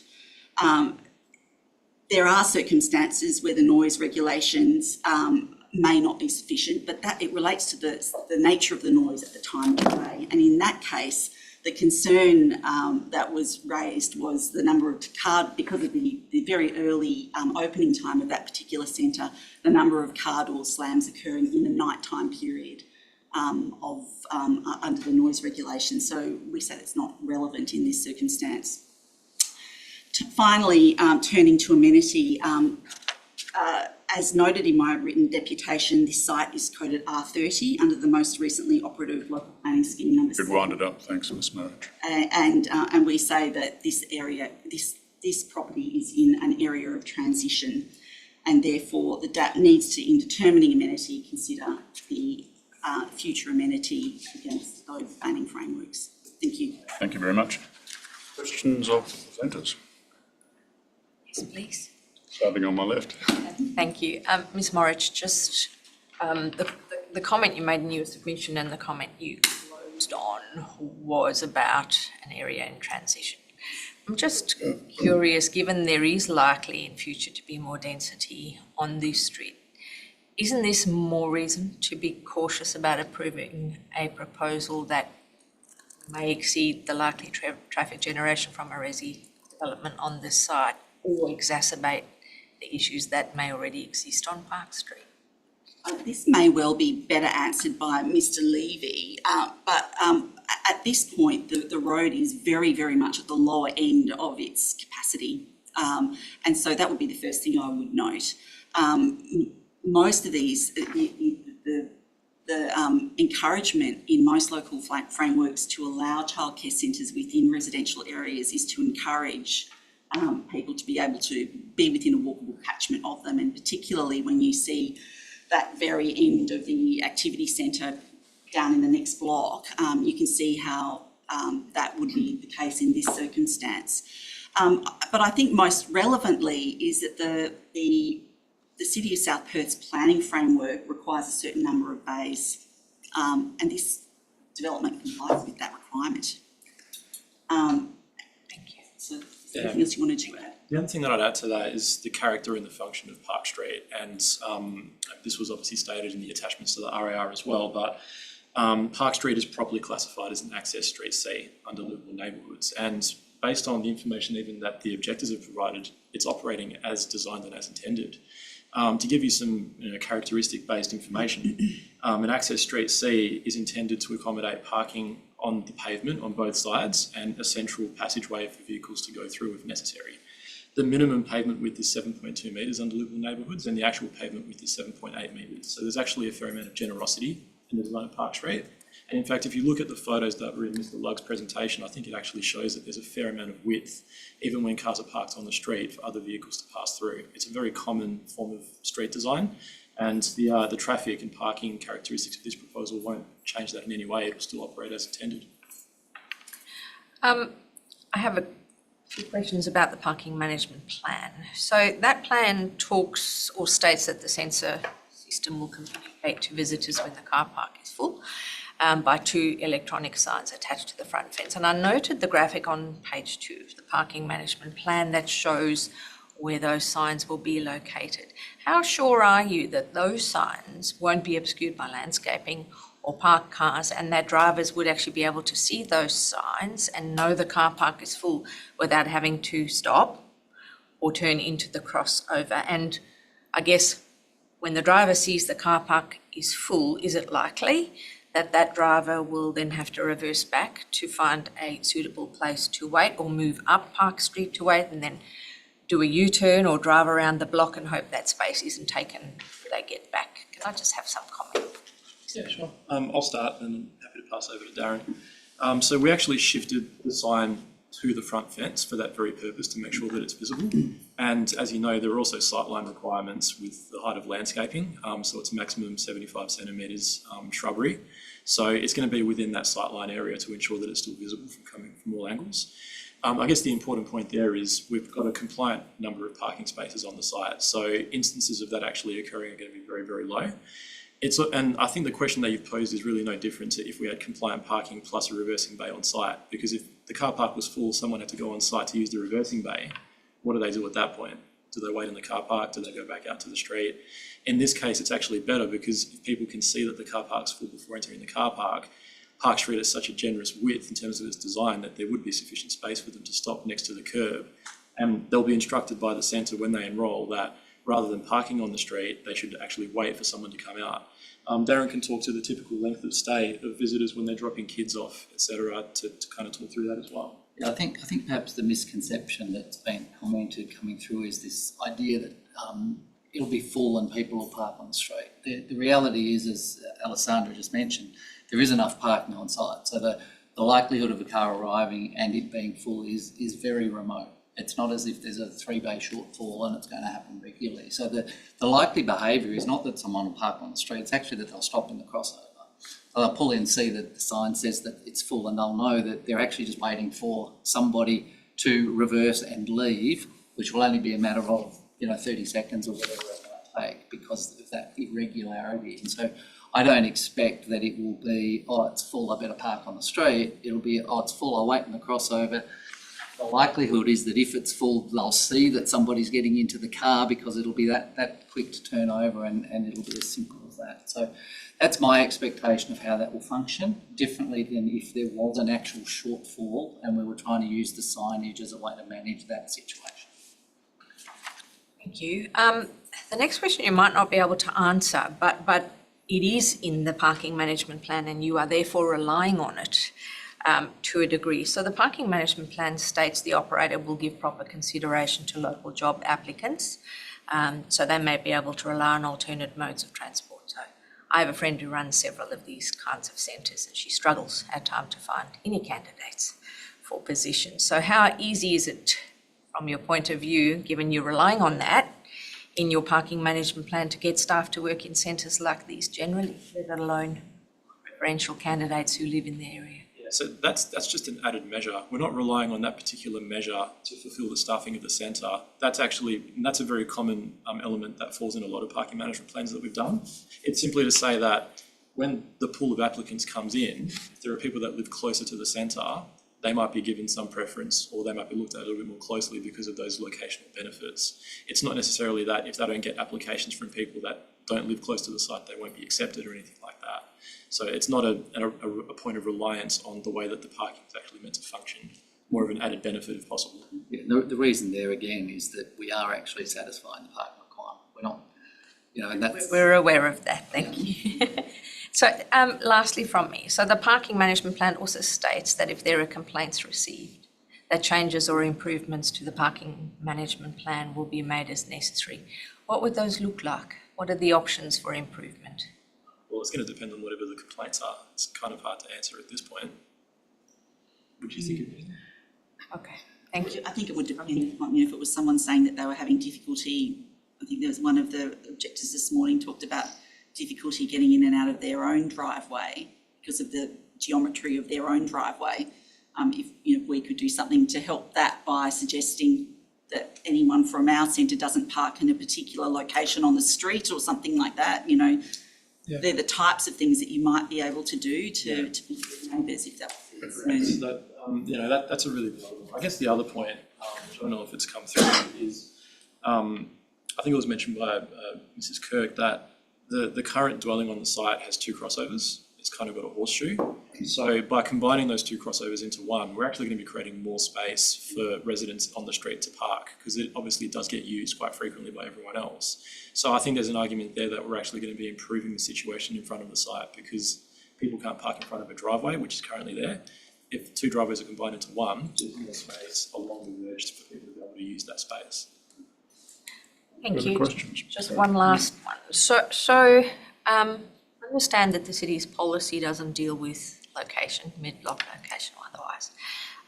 But given this is a discretionary use on this site, not permitted, do you agree that this panel could consider the location, irrespective of what the policy says, against the objectives of the residential zone and the provisions of clause 67, and determine that it's not an appropriate site for the development? Do you feel that, given the city's policy doesn't go there, that means it's acceptable? I mean, with that, maybe if I start from the beginning, this local planning scheme has very few zones in it. There are only, I think, 5 or 6 zones altogether. There are a number of land uses which of a non-residential nature, which are capable of approval within the residential zone, including things like civic land uses and consulting rooms, educational establishments, etc. Notwithstanding the fact that it is a very broad zone and takes up most of the land within the city, there are no specific development standards or requirements in the scheme itself which mandate a particular location for childcare centres or any design standards either. But what they do have is a local planning policy which has been updated in the months prior to LPS 7 becoming operative. So one can only assume that that was done in accordance with this new planning regime coming into effect. And that, while it doesn't deal with location in terms of the block, actually provides quite a lot of instruction in terms of location in respect of its proximity to other particular land uses. The objectives of the residential zone in this particular planning scheme acknowledges the fact that there will be non-residential uses within the residential zone. And my submission would be, in circumstances where you have a development that can comply with the car parking requirements that are set up out by the scheme and easily complies with the noise regulations, and is also compliant with the time frame of opening that is proposed by the planning, by the city's local planning policy. With respect, it would be a brave move from the DAP to refuse something that is so compliant. Perhaps if I can just add from a traffic point of view, obviously, that's the other issue when you talk about mid-block versus other locations. And regardless of what the policy might say, it needs to be assessed from a traffic perspective. And, we've identified that the road is well within the capacity for the type of road that it is. Up to 3,000 vehicles a day is considered acceptable from an amenity and operational point of view, and that takes into account the parking that is allowed and does occur on the streets. All of those things are there, we're well below that. So there's nothing from a traffic perspective that says that it shouldn't be approved in a mid-block location. Further questions? Karen? Thank you. Just a couple of quick ones, specifically on the policy. Ms. Morris, you did talk about how in a general planning sense and a point of law, one doesn't take account of competition. Understood. However, the local planning policy, which, because of the generality of the scheme, we look at the policy framework, which I think is again a point that you're making, that does talk about the level of service. And it does talk, it's one of the last, I think it's 5.8, in order to assess the impact to the local community that a proposed childcare premises has on the level of service of similar or approved facilities development applications to include proximity to other centres, population, catchments, etc. So the policy itself does actually allude to the fact that matters of supply and demand ought to be taken into consideration when proposing an application for development of this nature. Do you have any comment on that? Yes, and this requirement at a much greater level of generality is also referred to in the newly drafted position statement. The way in which I would read that is that I suspect that the purpose of a service level requirement is in circumstances where an area is very poorly serviced with childcare centres, that perhaps more leeway would be given because there is actually a demand for places within that location. One of the plans that was attached to, I think it was to Ms. Kirk's statement this morning, had identified the locations of other childcare centres within the Como area. And that alone shows that in this particular part of Como, there are very few centres, and certainly very few centres that comply with the locational requirements of the policy. So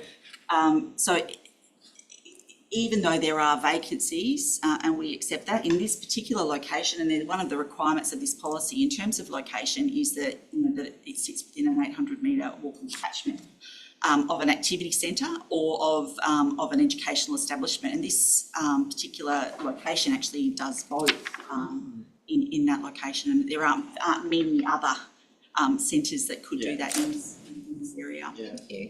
Furthermore, the policy, aside the locational characteristics, does talk to site characteristics, and it does talk about being on a level site.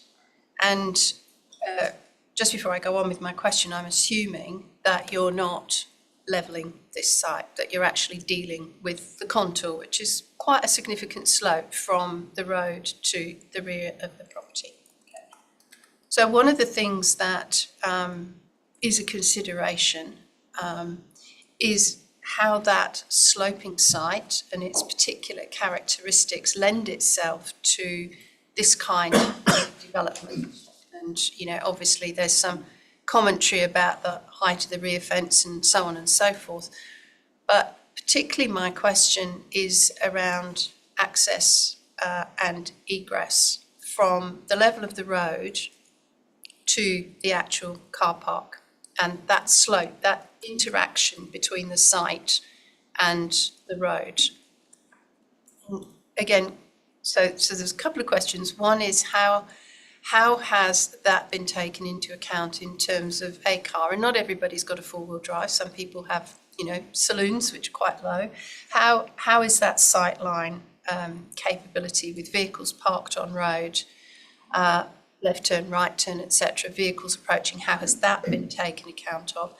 And my second question in terms of that is that obviously in livable neighbourhoods, it would be great, wouldn't it, if we had footpaths on both sides of the street, and that's generally the way that we'd like to build in future. But what we've got here is a single footpath on the opposite side of the street. So we do have people with prams, etc., bags, little children crossing.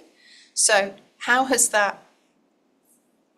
interaction, I won't use the word conflict, but how has that interaction between pedestrians, small children, mums with prams, vehicles coming up a slope from the car park with vehicles parked on street, how has that interaction been taken account of? I'll deal with the first question, sorry.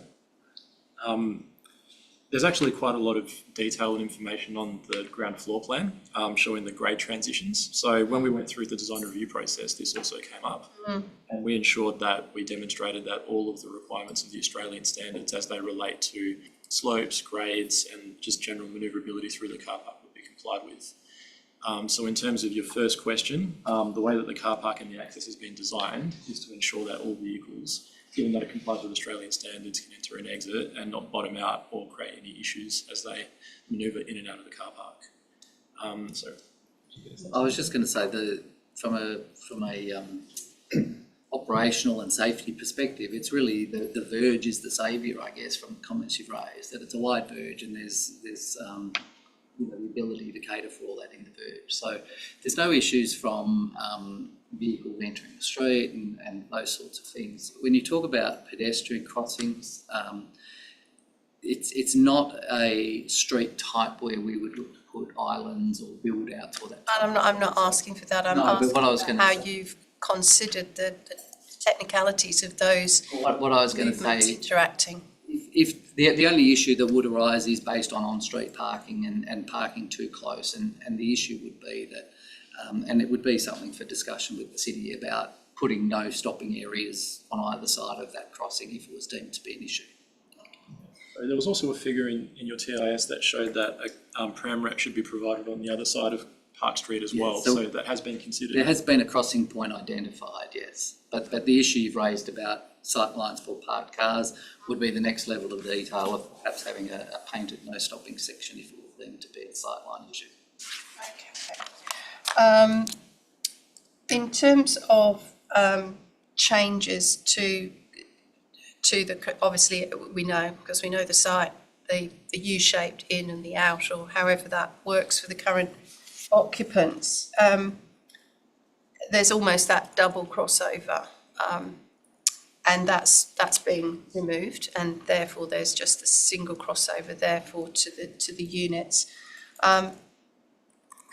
Has that consideration been taken into account, how that would work? There's adequate, I presume, manoeuvrability for those. And I think there's a plan in the traffic study that identifies the change that needs to be made when that second driveway for this site is removed. There's obviously modifications to that to make that a proper single driveway, and that's indicated on the plan.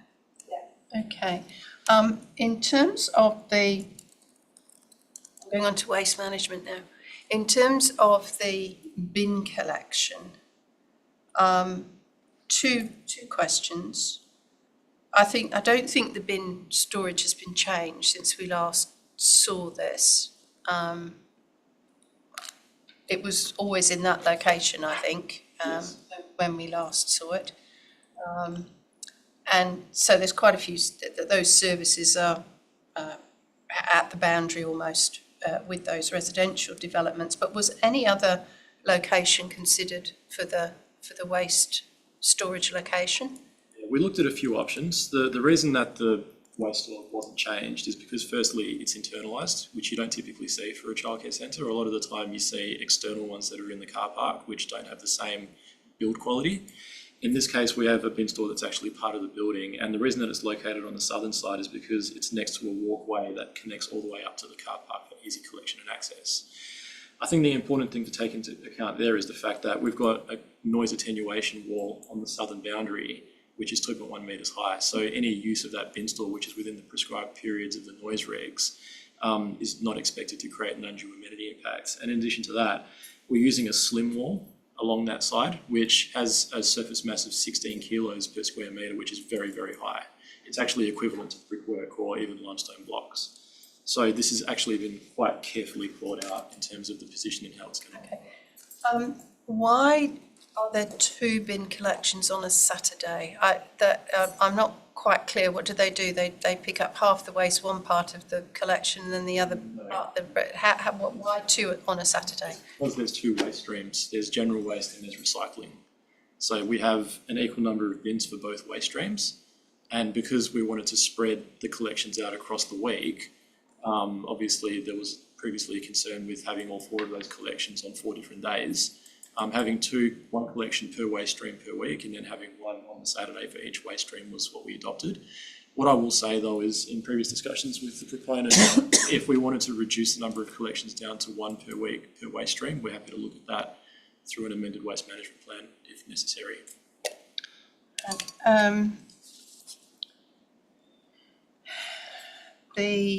The next questions are around the landscape plan. And then and then I've got some questions on the noise stuff. The landscape plan is showing some structures. And at the upper level, it's showing, I'm not sure quite what the structures are, but it's showing structures at 1.2 metres. Now, my question is that a roof? Is that a platform? It's a slightly raised kind of play platform. They do. So that raised would be at 1.2. So I'm just trying to, we've got sectional drawings that show how it looks. So if you refer to, I'm not sure which sheet number it is, but it's there's a one sheet that has all the sections on it. We've specifically provided sections for each of those structures. In terms of the one you're referring to on the top, it's only raised by 350 millimetres. And we've shown that with the height of the balustrade, there'll be no overlooking.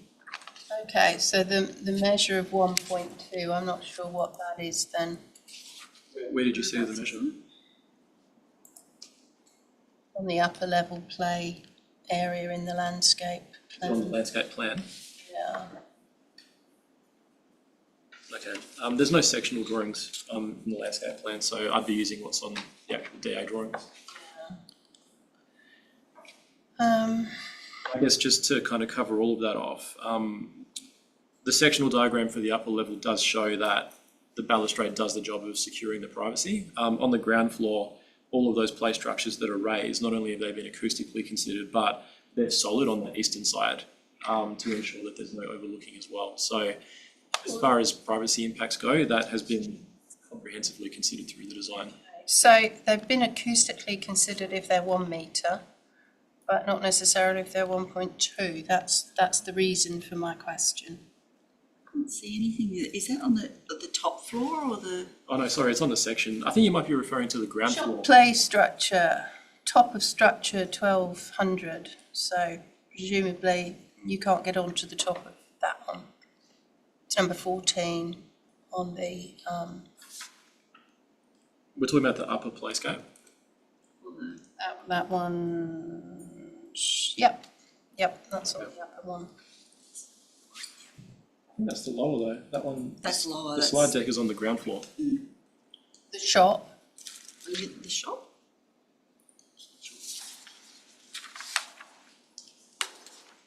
What's the number code on the landscape plan for what you're looking at? Rep G CI 103, would that be it? Yeah, I'm looking at that one. It's first floor. And number 18 is talking about a play shop. Or no, wait, number 14 is talking about a play shop. Presumably you can't climb up on that. Okay, sorry, I can Anyway. clarify that. No, so what it means is top of structure means not the platform. It's Yeah. actually the top of the structure where the side, I don't want to call it a wall. Okay, and similarly with the play fort at the ground level? Yes.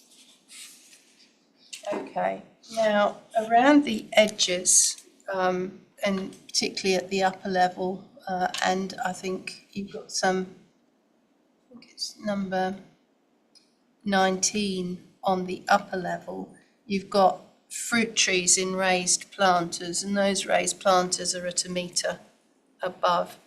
Now, are they climbable? What's the likelihood of those planters, and are those planters part of the screening for the upper level, or are they just decorative? Yeah, that one. That's number 19 that goes right the way round the upper deck. Yes, the purpose of that buffer is to provide screen planting. It's not intended to be climbable. It's been vetted by Atlantis. Rory, did you have any comment on that, just in terms of the raised planters around the edge of the playscapes? So they won't be meeting that. Yeah, they'll be done in a way where they're not climbable. And it has to achieve regulatory approval as well from air crew, and that will be considered through that process. I mean, it's just an aside, but we've seen similar plans on similar childcare centres elsewhere where these things have been taken out because kids do climb on them, and then you end up without having your screening. But I presume that's something that you would need to replace further down the track if that should be the case. Now, a question on the acoustic reporting. I was a bit unsure. Figure, I think it's 6.1 of the acoustic reporting shows contours around noise emitting events. It didn't seem to show the same contours of noise emission from that northern element, which has got the upper deck. That's what it was showing for the ground floor, which is to the rear of the development. And I wondered why that was the case. A lot of the acoustic reporting focuses on the ground level play area. There's not a great deal of discussion around the upper level of the play area, and I wondered if I could have some further explanation on why that's the case. I think Tim's on Zoom. Tim?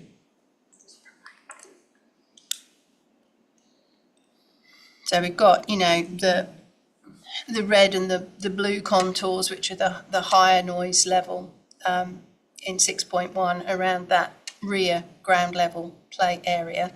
But around the upper level play area, we've just got some greens and yellows, which are at the lower decibel range. And I'm wondering why that would be the case, given that the types of play facilities are similar. And I think at the upper level, there's actually proposed musical instruments and talking tubes and bicycle loops. So I just wanted to know how they had been factored into the assessment. Mr. Reynolds on? He's there, he just needs to. Yeah, I'm sorry, I'm just off mute. Just to explain that contour, the noise levels from the first floor have been included. That's the noise contour plot for the ground level at 1.5 metres above the ground. So all the noise that you would see, the concentration, if I did one for the first floor, it would have that concentration. But as there are no receivers at that level, we've done the plot to the ground floor. Okay, so you say there's no receivers at that level, at that first floor level, but where does the noise go and how does it, how is it an influence on the amenity of neighbours, particularly to the north? The first floor level, they have the younger children, so their levels aren't as high, but also because of the screening and the balustrading and the difference in levels, there's a very good barrier to the neighbours, so that it's actually, in terms of noise, having a first floor play area is actually a very good design. It helps in a lot of ways. So the main noise contributors to the neighbours are the older kids on the ground floor, and that's why they've been limited. The noise levels we've taken into account the higher play areas. We've done all of that, and that's the contours that show that the levels are quite compliant with the regulations. Thank you very much. Okay, thank you. I'll leave it there, Presiding Member. Thank you. Further questions? Yes, I think I will, if that's okay. Now, forgive me, some of my questions have already been asked in large part. But going back to the traffic and the parking design, can you tell me why a physical turnaround bay or a service loading bay wasn't included in the design? Yeah. So, a service loading bay, it's just simply not an operational requirement for a childcare centre. I've worked on over 60 of them now. In the past 10 years, we've never provided one because the waste collection always occurs from the car park, usually during off-peak periods where the facility is closed. And because the centre usually receives, deliveries from a normal-sized van that fits in a normal parking bay, they tend to be scheduled in the middle of the day when the visitor bays aren't being used. So it's never really a problem for a delivery driver to come and use one of the visitor bays, drop off, and get out. So that's the reason behind the loading bay. With the reversing space, It's a funny one because we've also worked on a lot of centres that don't tend to provide those as well. In fact, there was one that we got approved in Guildford earlier this year by the Metro MIDAP, similar size centre, similar size car park, no reversing bay. If you can have a situation like this where you're preventing the vehicles from going into the car park even when it's full, it's actually a lot better because you're reducing the number of movements within the car park and you're also allowing enough space for people to get out of the car park to free up the space within. So, Darren, did you want to add anything to that? Or? No, I think you've covered it well. I guess it's the length of the driveway and the crossover that gives us that ability. Sorry, just on that, if you have more than a certain base, then it becomes more important to have it. Yeah, but what I meant is, as Alessandra said, we've got the signage there that tells someone if it is full, and the ability to wait in the crossover means that there's no need and no likelihood of a car entering the car park and finding that it's full and having to turn around. Yeah, and just on that point as well, like I've been down that street a few times. I have seen there's quite a number of street parking there already. And I know that one of the questions was previously asked about making sure that the signage wasn't going to be obstructed or anything so as people could see that. Do you have any evidence or is there anything that you can point to that can confirm that this is the position? So the position of what? That the reliance on the electronic sign will reliably prevent vehicles from entering the site and causing congestion. Yeah, well, the sign lights up when the car park's full. If people see it, I mean, I wouldn't want to drive my car into a car park that's full and have no space to turn around. So I guess it's just a human thing if you see the signs lit up. And when the parents enrol in the centre, they'll be briefed and instructed on how the car park is meant to operate. So there'll never be a situation where a parent doesn't know what the sign means because they need to be briefed on that as part of their enrolment process at the beginning. So it seems to me though, on approach to the centre, you'll only really see the sign when you're at the driveway. And so then obviously if it's full, then you'll have to, turn around and come back. And That's comes back to my earlier comment about the fact that there is enough parking on site, and so therefore the likelihood of it even happening is so small that when it does happen, there won't be a need for, the intention is not to tell the person to park on the street. The intention is to let them know not to proceed into the car park proper because it's full. Once the car comes, and the thing is, when they're there on that crossover waiting to enter, they can see the entire car park. So they can see what's happening. They can see that which car's about to leave. And so it's only that small time period. So the intention's not go and park on the street and come back later. That's just not what's intended at all. okay. Moving on just to the fencing, and I think I may have missed what you said earlier, so forgive me if that's the case, but can you tell me why you didn't opt for masonry fencing around the entire perimeter? Why is the slim wall on the side? Well, masonry becomes more important around the outdoor play area. The slim wall actually is a form of masonry and it's a very high quality style of fence. It's actually better because, happy for the neighbours to tell us what colour and what finish they want because it's essentially a precast concrete panel that goes into posts. Very, very dense material. So, the masonry adds to the aesthetic of the play area as well. The density is essentially the same between the two, but at least with the slim wall offering, there can be some dialogue with the neighbours about what colour they prefer to see, what finish they prefer to see, etc. To try and make from a noise perspective. It's actually a lot better. 16 kilos per square metre of surface mass, which is like commensurate with limestone blockwork retaining, because it's a very dense material. Do you have any additional noise mitigation planned beyond what I would consider probably the minimum requirements that are in here? Yes, I'm glad you asked that question. So the way that, and I'm happy for Tim to jump in if he needs to, but the way that this assessment is done is effectively on a worst case scenario basis, right? We do have a management measure where there's no more than 30 kids on the ground floor at any one time, but importantly, and this was actually stepped out in my Section 31 submission, I think that we're overlooking the fact that there's an architecturally designed 660 square metre building that has internal play spaces as well. So the way that it works is that group activity is rotated over the course of the day.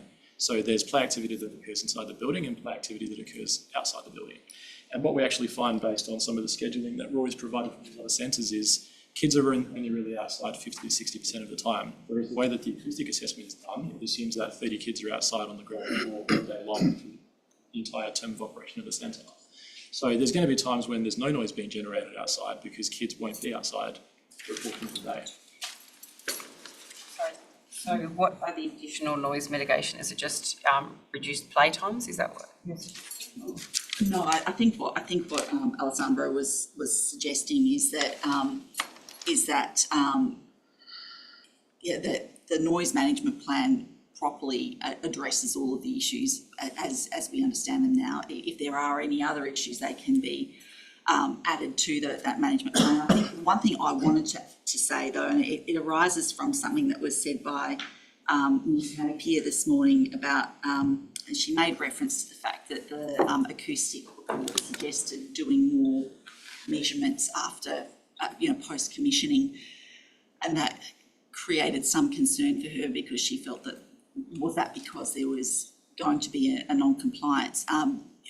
For all projects, there is a requirement to do post-commissioning measurements to actually ensure that particularly plant and equipment is operating within the parameters that have been modelled. And in circumstances where they haven't been, then there is a requirement, of course, to either baffle that equipment or change the equipment to ensure that it is compliant. So certainly, as part of the commissioning process for this, there will be an ongoing, requirement for testing and ensuring that everything that I think she made reference to 3 or 4 air conditioning units and anything else is actually properly measured to compliance. And so do you have any mechanisms that you're intending to put in place to monitor and respond to any ongoing concerns in respect to noise? Yeah, that would form part of the noise management noise plan. management plan. Yeah, Usually you would have I guess ideally there's direct contact and communication between the neighbours and the owner of the centre. I mean, the owner of the centre is sitting in the room here. It's not some conglomerate from another country. It's a local-based operator. So if there are any issues or concerns with the way that the centre is operating, I'm going to send in the first instance a complaint directly to Rory and his team, and they'd act on it straight away. But if there are issues in terms of constant noise, which we don't expect to happen, but if there are, there can be on-site noise monitoring to understand where the levels are actually at when kids are out there, and there's things that you can do to the fencing, things like overhangs and whatnot to further improve it. There's more management of the centre style of operation as well that can be done.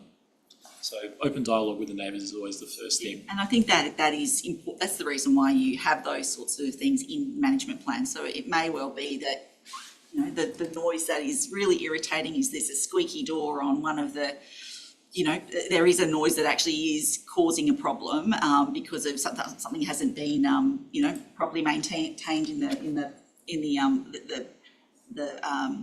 play area, as an example. And of course, in those circumstances, then ameliorative, action needs to be taken to ensure, and that's the type of thing you would usually put into the noise management plan to allow for those sorts of complaints or requests to be made. And I guess lastly, I'm a little bit concerned because I can see that there's quite a number of policies that have got non-compliances that sort of all feed in. And one example of those is in respect to the waste. Obviously, the acoustic and odour concerns have caused increased collection times, which has then caused non-compliances with the waste policies. Have you considered, is there something else that you're able to do in terms of that? Unlike most centres, and having been perhaps not as many as 60, Alessandro, but a number of childcare centres, this actually is quite unusual in terms of the fact that the waste is actually within the building. So it's stored within the building. So to the extent that there's any issue with the waste, it's not an issue for the neighbours, it will be the issue for the building itself. And so, certainly if there are preferred times for pickups, one of the benefits of commercial developments is that we're not obligated to use the City of South Perth's waste collection program. You can contract a waste company to come and pick that up at any time. So, if there were, the way that's been proposed has been proposed because we thought it was going to be the least impactful for the neighbours. But if there is some other regime, then or particular days or times, then certainly that can be can be considered. Right, and then just one final question, and really it comes out of all of the deputations that we've heard today. There's obviously a fairly significant level of community opposition to this particular size of the development. Has any consideration been given? I know that you've reduced it by 12 children from, was it, I can't really, 8 children, sorry. But has there been any consideration given to reducing it even further? Because the scale of the development in the surrounds of where it is actually very significant. Well, I guess what I would say is that under the position statement for the Commission's position statement, this size centre is only considered to be a medium-sized centre. And one of the things about the way in which childcare centres operate, while they require planning approval and building licences, they're also heavily regulated by under the childcare legislation as well. And that requires certain numbers of a ratio of carers to the number of children. And so in order for a childcare centre to operate effectively, there is usually a requirement because, you know, with the little babies from 0 to 2, they've got a very, very high, I think it's 1:4 or something like that. So there are very few places available for babies, but it's a necessary service. And so it's usually the case that if you're giving over as many of the places to babies, then you actually need the older children to make it work effectively in terms of being able to operate. Specifically, this proposed development on this specific site, it's quite a large structure, you know, in terms of built form and everything. It's actually quite large in the scale of the particular location. We don't necessarily accept that because it's a 660 square metre building on a 1,394 square metre site. So if you look at the R30 open space requirement, it complies with that. It's, you know, I wouldn't necessarily accept that the building's too big for the site or that the scale of it's out of character. In terms of the size of the centre and the number of children, obviously it's there to serve a community benefit. And there would be, I guess, the parameter that we needed to work to after the review was the parking ratio. Aside from that, we knew that we complied with acoustics, and in fact reducing the number of kids improved that a little bit. All the other spatial requirements were complied with. So beyond that, there was really no, you know, conceivable reason to reduce the community benefit that could be derived from the number of places that would be provided from a high quality centre when there was no other, you know, measured amenity impact that needed to be reduced. I think also in the scheme of things, this, unlike most childcare centres, has actually gone through a design review process as well. It's fairly... That was prior to the previous one. That hasn't gone through another one, has it? It doesn't need to. Same building. Yes, and you know, it is a high quality build, you know, a much higher quality than you would see in some other areas. So I think you know, it does actually. It's been designed to have the look and feel of a residential building, and you know, and is similar in size to what you would see on an R30 site. So. Okay, excuse me. Further questions, Councillor Cridlin. Thank you, presiding member. Some questions in respect of the transport impact survey. Perhaps I've guessed the wrong thing. Now, when I look at it, Park Street has a day of at least south of Barker and north of Saunders of around 2,000 vehicles a day, which is obviously less than the 3,000 which is relied on as suitable for the livable neighbourhoods. My question is, why was the survey done in a period when the senior students were absent from the local high schools and Curtin University was closed? It wasn't done deliberately at that time. At that point in time, I think it was just before that first DAP meeting. Yeah. So there was a need to get some data And so we actually rushed to get it in before the schools actually terminated, before the year ended, basically. And so we weren't able to do it earlier because up until that point of time, we had relied on the fact that our understanding was that it was well below the 3,000 mark, which is what we'd written in the original transport statement. As the DAP hearing was approaching and there had been respondents and things like that, there was a need, it was felt that there was a need to actually go out and get some updated data, and hence the counts were done, and they were done as soon as they could be done. And the second DAP meeting was in November. We got the counts done as soon as we could in November.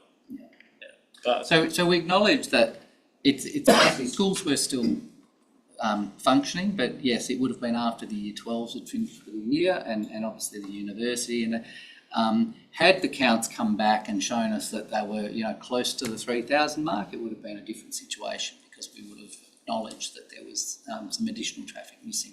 I don't expect the differences would be any more than 10 or 15%. And would you also agree that traffic flow through streets is to some degree self-limiting, and people avoid streets where it's the flow is more congested and difficult? Absolutely, and that's where the streets are basically designed accordingly. And I think there was a comment made earlier which I almost jumped up to comment on, but the transition of the street sort of fits into that, where at the moment it's a residential street, there's parking allowed on both sides. It is a self-managing situation. If you had that same street with no parking, speeds would be higher, cutting through would be higher. As the area transitions into higher densities, there may well be a need for the city to come in and make it parking on one side, no stopping on the other side, in order to accommodate increased activity that occur as the densities in the area occur. So those sorts of behaviours can change, but for what we're looking at today and the proposal, the parking that's occurring on street will continue to self-manage and should. If there's isolated spots, and I made the comment about the pedestrian crossing, and it won't be the only spot, but anywhere along that whole street, if there's isolated spots where cars parking on streets cause safety concerns, then there's a very simple solution to put yellow lines on certain sections and increase no stopping areas to make sure that those are dealt with. And that's a common treatment for any of those sorts of things. So it seems to me that because the traffic flow is poor in Park Street at the moment, and has been for a while, that the flow is less than in similar neighbouring streets. You'd agree with that? Sorry, you said the situation at the moment is what? The flow in Park Street is quite poor because of the need for cars to stop. I wouldn't say it's poor at all. It's operating as designed and intended as an access street C. And in fact, we talked, I don't know the exact figures, but 2,200 or whatever it was. North of Cal Street, it's about. You say it's a desirable 3,000, and it's getting pretty good flow through. So I wouldn't characterise it as poor. All right, but a moment ago you agreed with me when I suggested that one of the reasons the traffic flow is so low in that street is because people use surrounding streets because they don't have the parked cars, for example, and the congestion that this street has. So I don't grasp what you're getting at, to be honest. I mean, the flow obviously is spread as it is through anywhere else. And look, I can't talk to numbers because we haven't done counts on the parallel streets or anything like that. But all of those, the actual street, and I forget the name off the top of my head, I don't have the plan, is it Henley Street? What's the one parallel to the east? But it's actually a higher order street. So there's other capacity for other streets, and this particular street is designed appropriately to be an access street. It is under livable neighbourhoods. It's acknowledged that parking will occur. If there was no parking at all on Park Street, its capacity would actually increase to about 7,000 vehicles a day, which is not desirable for this type of environment with crossovers and things for residential, and then it would be an amenity issue and it would be a safety issue. So it's very appropriately operating right now, and this development won't change that. Further questions, councillor? I do, yes. Now, I note, no longer on transport. I note the changes that are put forward to deal with the previous DAP decision, which is a reduction in employees from 15 to 13, children from 86 to 78. It's also suggested time frame, the opening hours is changing from 6:30 a.m. to 7 a.m. But really, by the time of the last DAP meeting, it had been accepted, at least by the city, in its recommendation that there couldn't be an opening before 7 a.m. So there's really no change to the opening hours, as I see it. Respectfully, I don't accept that because one of the refusal reasons still reflected the operating hours that were originally proposed. So in order to address that refusal reason, to propose a different operating time. Those are my questions. Thank you, everyone. Being no further questions, we'll move on to the officers. I don't know if you want a statement or just happy to take questions. Are there questions of the officers? Yeah, just about your policy. So I'm keen to understand in putting together that policy, why you took the approach of not dealing with locational criteria, and what I mean by that is hierarchy or mid-block or next to other things. So just explain why you stayed away from that in the Thank you for the question. The policy was adopted some time ago, and it's difficult to comment as to why it was included at that time. It was just at the time of drafting that policy, it was considered to be an appropriate location. The one thing I would say is the city has received a number of developments subsequent to the adoption of the policy. So it is something the city is currently. So your report actually acknowledges some neighbour concerns about rat running and on-street parking, but you've made the point in the report that these are not issues caused by the proposal. Are they not, however, issues that you still need to take into account when considering the capacity of the road network and ability to accommodate a development like this?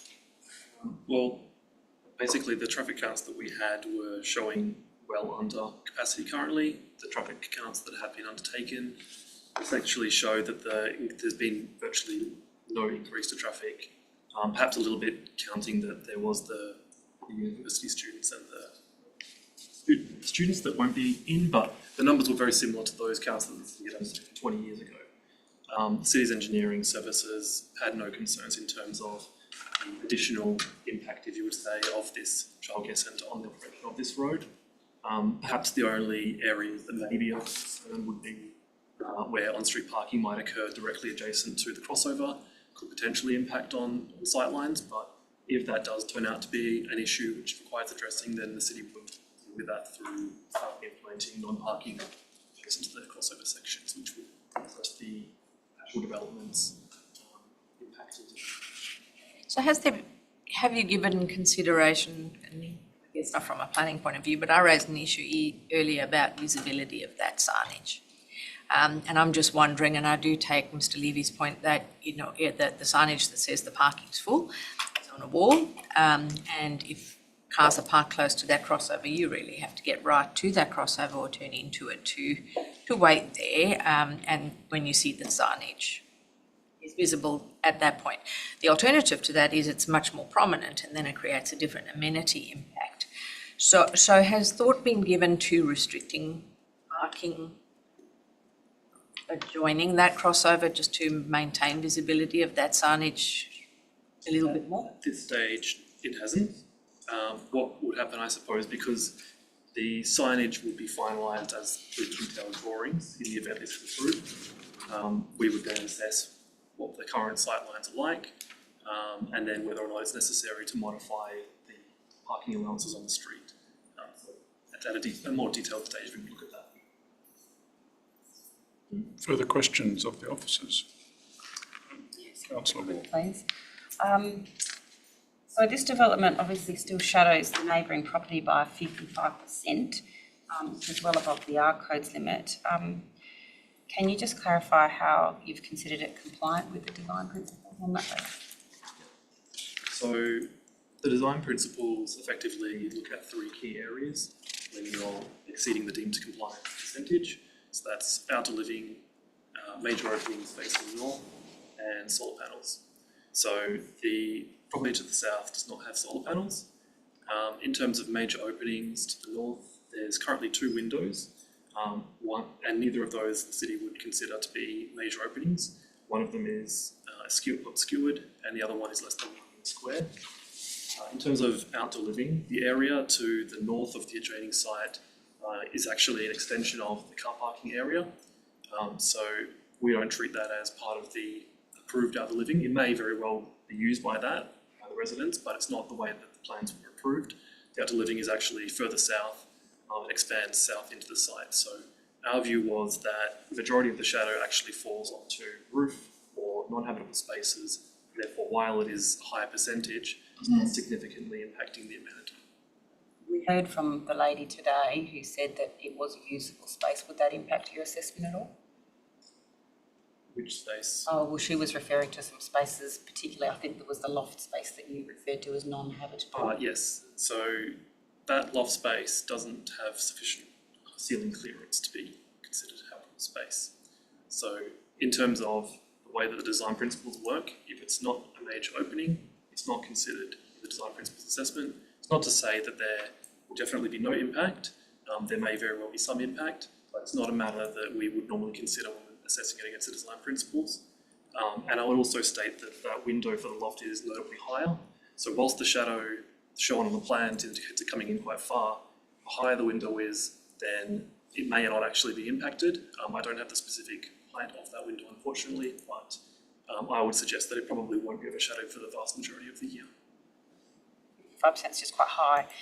Can you tell me also, just in respect to the electronic sign, do you consider that, or how is it considered a suitable substitute for the physical design compliance in a mid-block residential location with what I'm concerned is limited visibility? In terms of functionality, yep. So our view is that the sign is more of a just-in-case measure, the parking requirements being met. So we don't anticipate that it's actually going to be in use very often. It's more just to ensure that the car park can still function appropriately in the event that it is full. As mentioned by the applicant, there is sufficient space within the crossover that vehicles can still turn into the side on the crossover, basically getting off the roadway. They will then wait.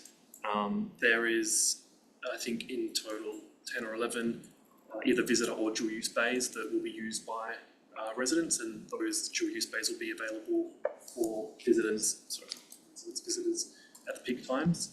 So when we're looking at a typical turnaround, probably say 5 minutes, you can expect a car's going to be leaving every 30 seconds. So it's not expected that you're going to have a line of cars waiting to get in. It should be a relatively smooth flow, and by stopping the vehicles getting deep into the car park when it's full, you're actually allowing the cars that are in there to get out quicker and more conveniently than they would if they were being blocked. In respect to the waste and the bins, I note that the city is supporting 4 weekly waste collections, and I have heard from the developer as to their reasons for that. But I note that in the waste collection policy, even on the largest apartment complex, it only says 3 collections per week, and in the non-residential development, again, it says 3 collections per week. So can you help me understand how the city is proposing to support 4 collections per week? It's not a desirable outcome, of course. We would prefer less. In this instance, this development was designed and even lodged prior to the advertising of that policy, so there was no way that this could have been accounted for. So we have sort of continued with our assessment on the basis of what the situation was at the time and whether it could have reasonably been accounted for in the design of the development. We would definitely welcome any way that they could reduce that number as a way to minimise. Sure. Okay. And I've alluded to it a bit earlier. Obviously, we've got a number of policies that have got a few non-compliances, being LPP 2.3, 2.4 and 3.1, which is waste, parking and childcare centres. And so each one of those are all being sort of varied or relaxed on several fronts.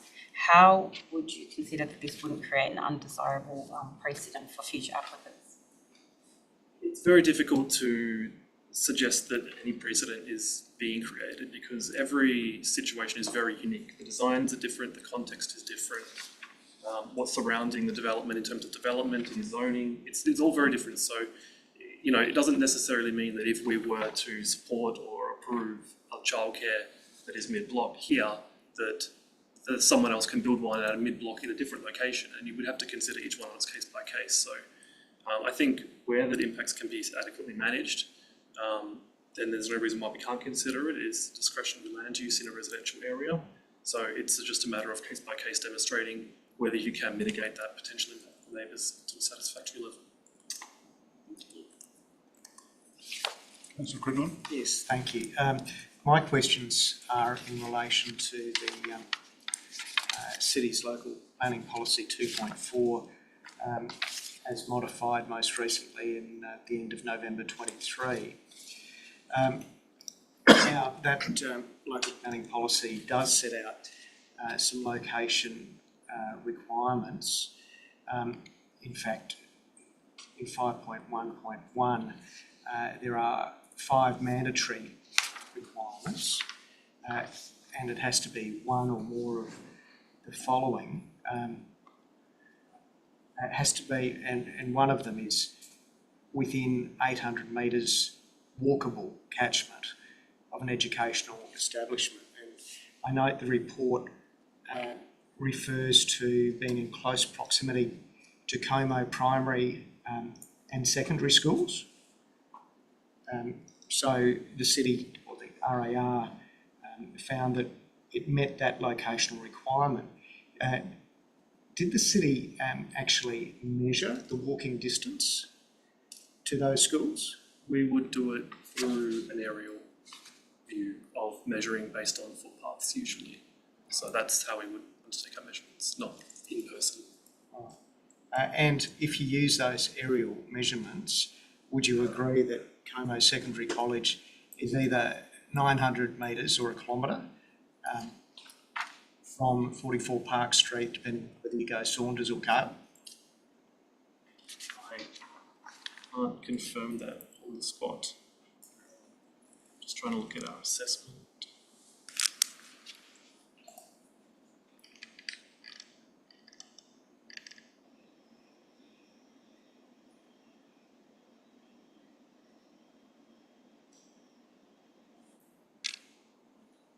So measured as 560 metres of Como Primary School, 710 metres of Como Secondary School. Sorry, what was the one for Como Secondary? 710 metres. Right. And that's obviously flying rather than using... No, that's walking. All right. It's just using Google Maps. I've got a kilometre. I've got 1 kilometre to Como Primary School. Unless you go across 4 lanes of Canning Highway, not at the lights. I've got 1.2 kilometres to Penrose, 1.7 to Collier, and 1.7 to Curtin. So, irrespective of the exact distances, would you agree that it's not in close proximity to any of those? Well, I would disagree. I would say, based on our assessment, it was within walkable distance of the Como Secondary School. I would also note that the locational requirements, you don't need to meet all of them for certain ones. Yes. And so it was assessed as being also within 130 metres of a high frequency bus route and within 460 metres of a local centre zone as well. Now, you've just said 130. The report says 200 metres and the applicant's report says 350 metres of the high frequency bus route. So how are there 3 figures? I can't comment on that without looking further into it. My assessment was 130 metres. Now, in locational requirements, 3.1 of the policy, there are some prohibitions. And that's in respect of cul-de-sacs, right-of-ways, private streets, battle axes, etc. And the purpose of those prohibitions is specifically to reduce impact on traffic and residential amenity. Would you agree with that? Makes sense. And you didn't think that that was a reasonable consideration against this particular development that is before us today?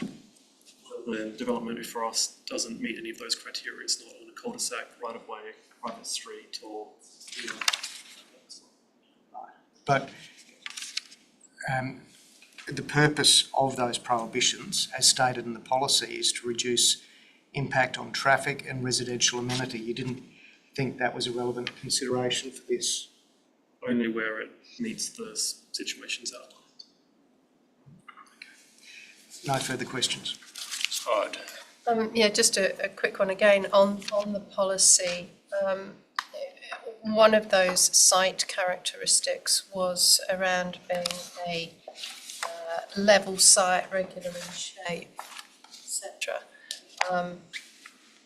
Was that a factor in your assessment of this, that the site is not level, in fact it slopes quite considerably, and as far as its shape, and it's actually interrupted by a sewer easement which has constrained the layout and orientation of the development. What was your first assessment of the site being a practical site for this sort of development with traffic coming and going? We didn't feel, well, I guess in terms of the site being regulated, it is fairly rectangular. In terms of the slope, we feel that the design adequately addresses the slope. We don't see it as being an impediment in terms of vehicles getting in or out. The verge area is flat, and the verge is wide enough for a full car length to fit on. So even though this area does slope down once you get beyond the front gate, that's more of a concern in terms of sight lines for vehicles exiting rather than entering. And there is no footpath either in front, so there's no expectation that there's going to be a lot of people walking past that might potentially be impacted by that. Okay. Just one other, if I may. In terms of the acoustic assessment, I questioned around the acoustic monitoring at the upper level and its likely impact on those northern neighbours. Have you assessed that and found it to be adequate, or there's obviously equipment proposed, such as I think musical instruments and talking tubes and bike paths and so forth. Have you looked at the noise assessment and how do you feel it adequately deals with any potential impact at that upper level? Yes, we looked at it to the best of our ability, where we didn't see any particular reason to not believe that the environmental regulation requirements can't be met. The raised equipment, as shown in the sections in the DA plans, don't permit basically the children's height to be above the screening walls. I suppose one thing that perhaps wasn't considered in the report, as far as I could tell, was the musical instruments. That's perhaps a matter which could be modified for different play equipment if there are concerns around that at the detailed landscape design stage. I'll leave it there, thank you. Questions? Okay, thank you very much, the officers. We'll move on to the item. We have the RAR with a recommendation to set aside the previous decision and substitute with an approval with a number of conditions. Going to seek a mover of that recommendation. Is there a mover? I'll move it just for the sake of trying to get it on the table. Is there a seconder for that? No? Okay, so that lapses for want of a seconder. We have an alternative motion for refusal. I'm going to seek a... Would you like us to put it on the screen? Yes, please, if you could put that on the screen. Alternative motion for refusal. Is there a mover for that? Councillor Waugh, thank you. Seconder for that? Thank you, Councillor Cridland. Councillor Waugh. Would you like me to speak to it. Sure. So look, firstly, I think I'd just like to acknowledge that the applicant has made several revisions in response to the earlier refusal. However, I do remain firmly of the view that this development does present an overdevelopment of the site and is fundamentally incompatible with a low-density residential setting. The issues remain that the development is too intense and too disruptive for a quiet residential street. So in that regard, firstly, the development still imposes what I consider to be an unacceptable level of impact on the residential amenity, even with the reduction in the child numbers and the hours of operation. The scale and intensity of the proposal, particularly being the two-storey built form, the traffic generation and the ongoing noise impacts are not appropriate in this particular location. The waste collection is still proposed 4 times a week, including into the evening and on weekends, and that is not a compatible with the outcome. Secondly, I'm concerned that the applicant continues to rely on technology, being the electronic sign rather than design, to manage vehicle access and egress. The absence of a physical turnaround bay does remain a concern to me. Relying on electronic sign to tell drivers not to enter is not a substitute for safe and functional parking infrastructure, particularly a mid-block residential setting with young children. I don't consider it's good planning, but rather a band-aid for a design that doesn't work.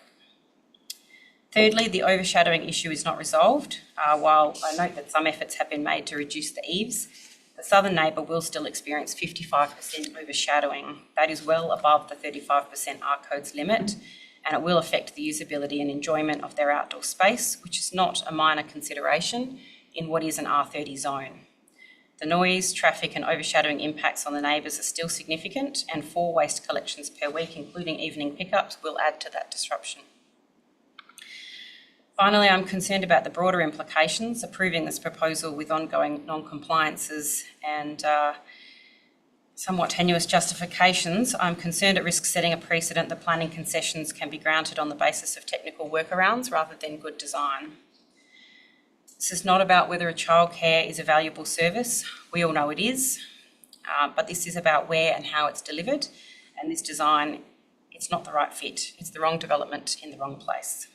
So for those reasons, I'm moving this alternate motion to refuse the application, and I would respectfully ask the panel to support it. Thank you. Thank you. Councillor Cridland is seconder. Thank you, Mr Presiding Member. There have been some changes to this application that is now before us again. However, I do not consider them to be significantly different to what we had before us on the last occasion. I don't think there has been an addressing of the, in my view, cogent reasons for it being refused on the last occasion. There are locational requirements in the policy. It's certainly not a comprehensive code, but there are childcare premises have to be located in certain locations. It's, in my view, it is not within a walkable catchment of an educational establishment, but that is not part of my reasoning for refusing it. I do note the prohibition on childcare premises in certain locations, and the specific purpose of that is to reduce impact on traffic and residential amenity, which is relevant here.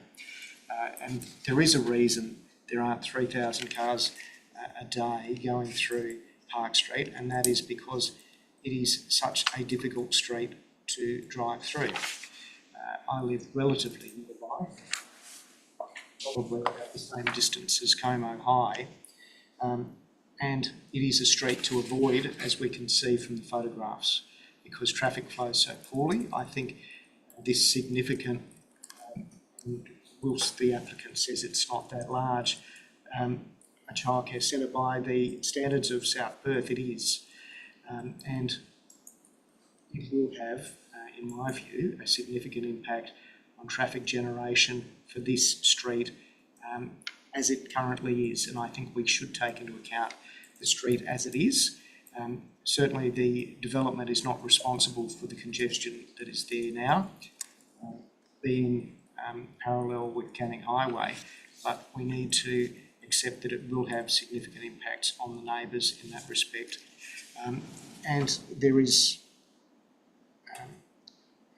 I feel our previous reasons continue to apply, notwithstanding the reduction of 8 kiddies from the childcare centre. It is still too much for this location. Thank you. Further speakers? Yeah, look, I think one of the objectives of the latest draft Commission statement, position statement on childcare premises is to support small or medium childcare premises in residential zones which are compatible with and do not have an unreasonable impact upon the amenity of adjoining and nearby residential areas. This has been used by the applicant as justification for this development, but I actually don't agree that this objective has been met with the proposal. The proposal may be for a medium centre, but notwithstanding that, I'm of the view it will impact on the amenity unduly of the adjoining and nearby area. Not because of its size and design. I actually think this is a very well designed building, and I think the landscaping proposal is impressive. My concern is about location and how it will function in an already tight residential area and one which will continue to be subject to growing development pressure. I personally don't support this mid-block location for a childcare premises. There's nothing in the city's policy on childcare premises that precludes centres in mid-block locations like this, and maybe this is why the location wasn't raised as an initial reason for refusal, but I think it's a relevant consideration. It's a discretionary use, not a permitted use. And when I consider whether I'm happy to consider the appropriateness of use, I look beyond the childcare policy and I rely on the objectives of the residential zone and certain sub-clauses of clause 67 of the DM provisions. And I'm not convinced that the proposal achieves the objectives of the residential zone and the requirements of clause 67. Certainly, I feel that the location amplifies concerns about issues such as traffic, parking management and noise. And yes, the applicant has reduced childcare numbers or child numbers to ensure the parking provision meets the requirements of the scheme, and I won't challenge that. But I am concerned about the management of parking. The reliance on that census system to alert people that they should wait until the parking becomes available does concern me. And in my view, the electronic signs in the locations proposed could be ineffective. I'm concerned those signs will be obscured and they won't be easily visible until the vehicle slows right down or turns into the crossover because there might be cars behind them. I'm primarily concerned that safety issues may result. In relation to noise, I'm of the view that even if noise can be mitigated to the extent that it meets the noise regs, the noise that will be generated on a daily basis will definitely have an impact on these adjoining residents, given they are in such close quarters to parking and play areas. The operating hours, lack of a service loading bay, less of a concern to me. I think that servicing and loading can be scheduled outside of peak hours. I also feel that overshadowing as a reason for refusal has been addressed somewhat by the arguments posed in the RAF to the extent of overshadowing, especially given this is an R30 area. So that's less of a concern to me. But my key concern remains the impact of the centre on the amenity of the adjoining neighbours due to noise, traffic and potential congestion around the access point during peak periods of peak parking demand and potential health and safety issues. There's not a good spot for a childcare centre, in my view. The location creates the issues that have arisen and that have resulted in the previous reasons for refusal. So I will be supporting the alternative. Thank you. Thank you. Slide. Thank you. I think we heard a lot today about the reliance on technical data and technical means of managing this. Certainly it may be the case by the book that the road has capacity for a development of this nature. But I think what's lacking in the proposal is the detail around the character and the context and how that road is currently used, how the site works at the access and egress point with that road, and how behaviour within the current neighbourhood has an impact on how that technically works. And I think that For me, the development proposal has not sufficiently responded to the reasons for refusal at this point to warrant approval. There were a number of reasons for refusal. One was about the upper level noise and acoustic monitoring. I'm quite surprised that in response to questions we heard, well, there's no upper level sensitive receptors. Even more surprised to read in section 6 of the acoustic report that noise emissions from children do not contain any annoying characteristics. I find that hard to accept, and I don't think as a result of the assessment that the city's done, some of the features of the playground have been adequately taken into account to give us certainty around how that noise could be managed, or if it could be managed adequately. I'm also concerned, as per my questioning, around the interaction of pedestrians and vehicles, particularly at the point of access and egress and crossing the street, and particularly because we have vulnerable groups here. We have young families, possibly pregnant ladies, we have young children, we have people possibly pushing prams and so forth. And I think the response to questions was, well, that could be dealt with by looking at no parking areas in the street, but that's not what is in the application before us, and that places the onus further then upon the city to manage any potential impacts of the development. Likewise with the waste collection, which is out of hours and non-compliant with a policy, and we've heard that could be changed, but that's not what's before us at the moment. So there are a number of matters that are still unresolved at this point, despite a deferral and a refusal and a process of mediation, which concerns me, leaving a number of matters unresolved. Again, the impact of overshadowing on one of the local neighbours, the impact of waste collections at the weekend, traffic manoeuvring, safety of vehicles accessing, etc. All those peak time issues I don't find have been adequately resolved. And I think all of this becomes compounded because we actually have something which is in a mid-block that's surrounded by up to 5 or more immediate residents.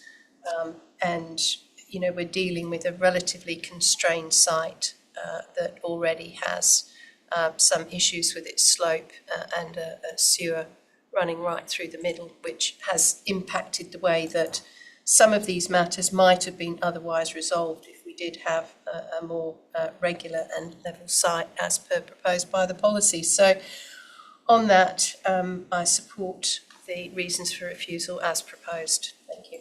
Thank you, Ms. Hart. I just want to clarify, first of all, that the alternate motion came from Councillor Waugh and not from the city officers. So I just want to put that on the record.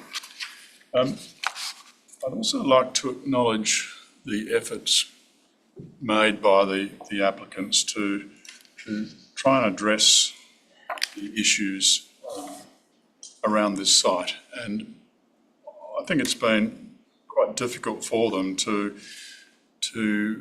understand from their point of view what the real issues are. I went through it again. I've driven down to the site again, and I keep on thinking that how on earth is something like this going to work in that location? The comments from the community, and thank you for your presentations today.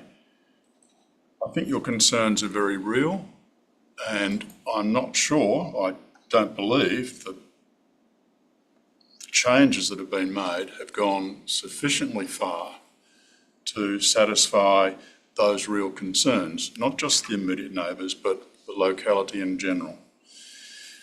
So while I'm not going to repeat all the matters that have been spoken to before, my real concern is around that amenity issue and whether or not this is an appropriate use in this location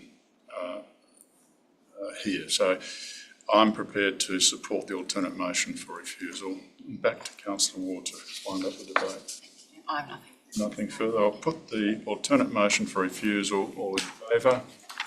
That's carried unanimously. Thank you. Just to wind up the meeting, there are some SAT matters listed there. And I'll close the meeting at 12:58. Thank you for your attendance.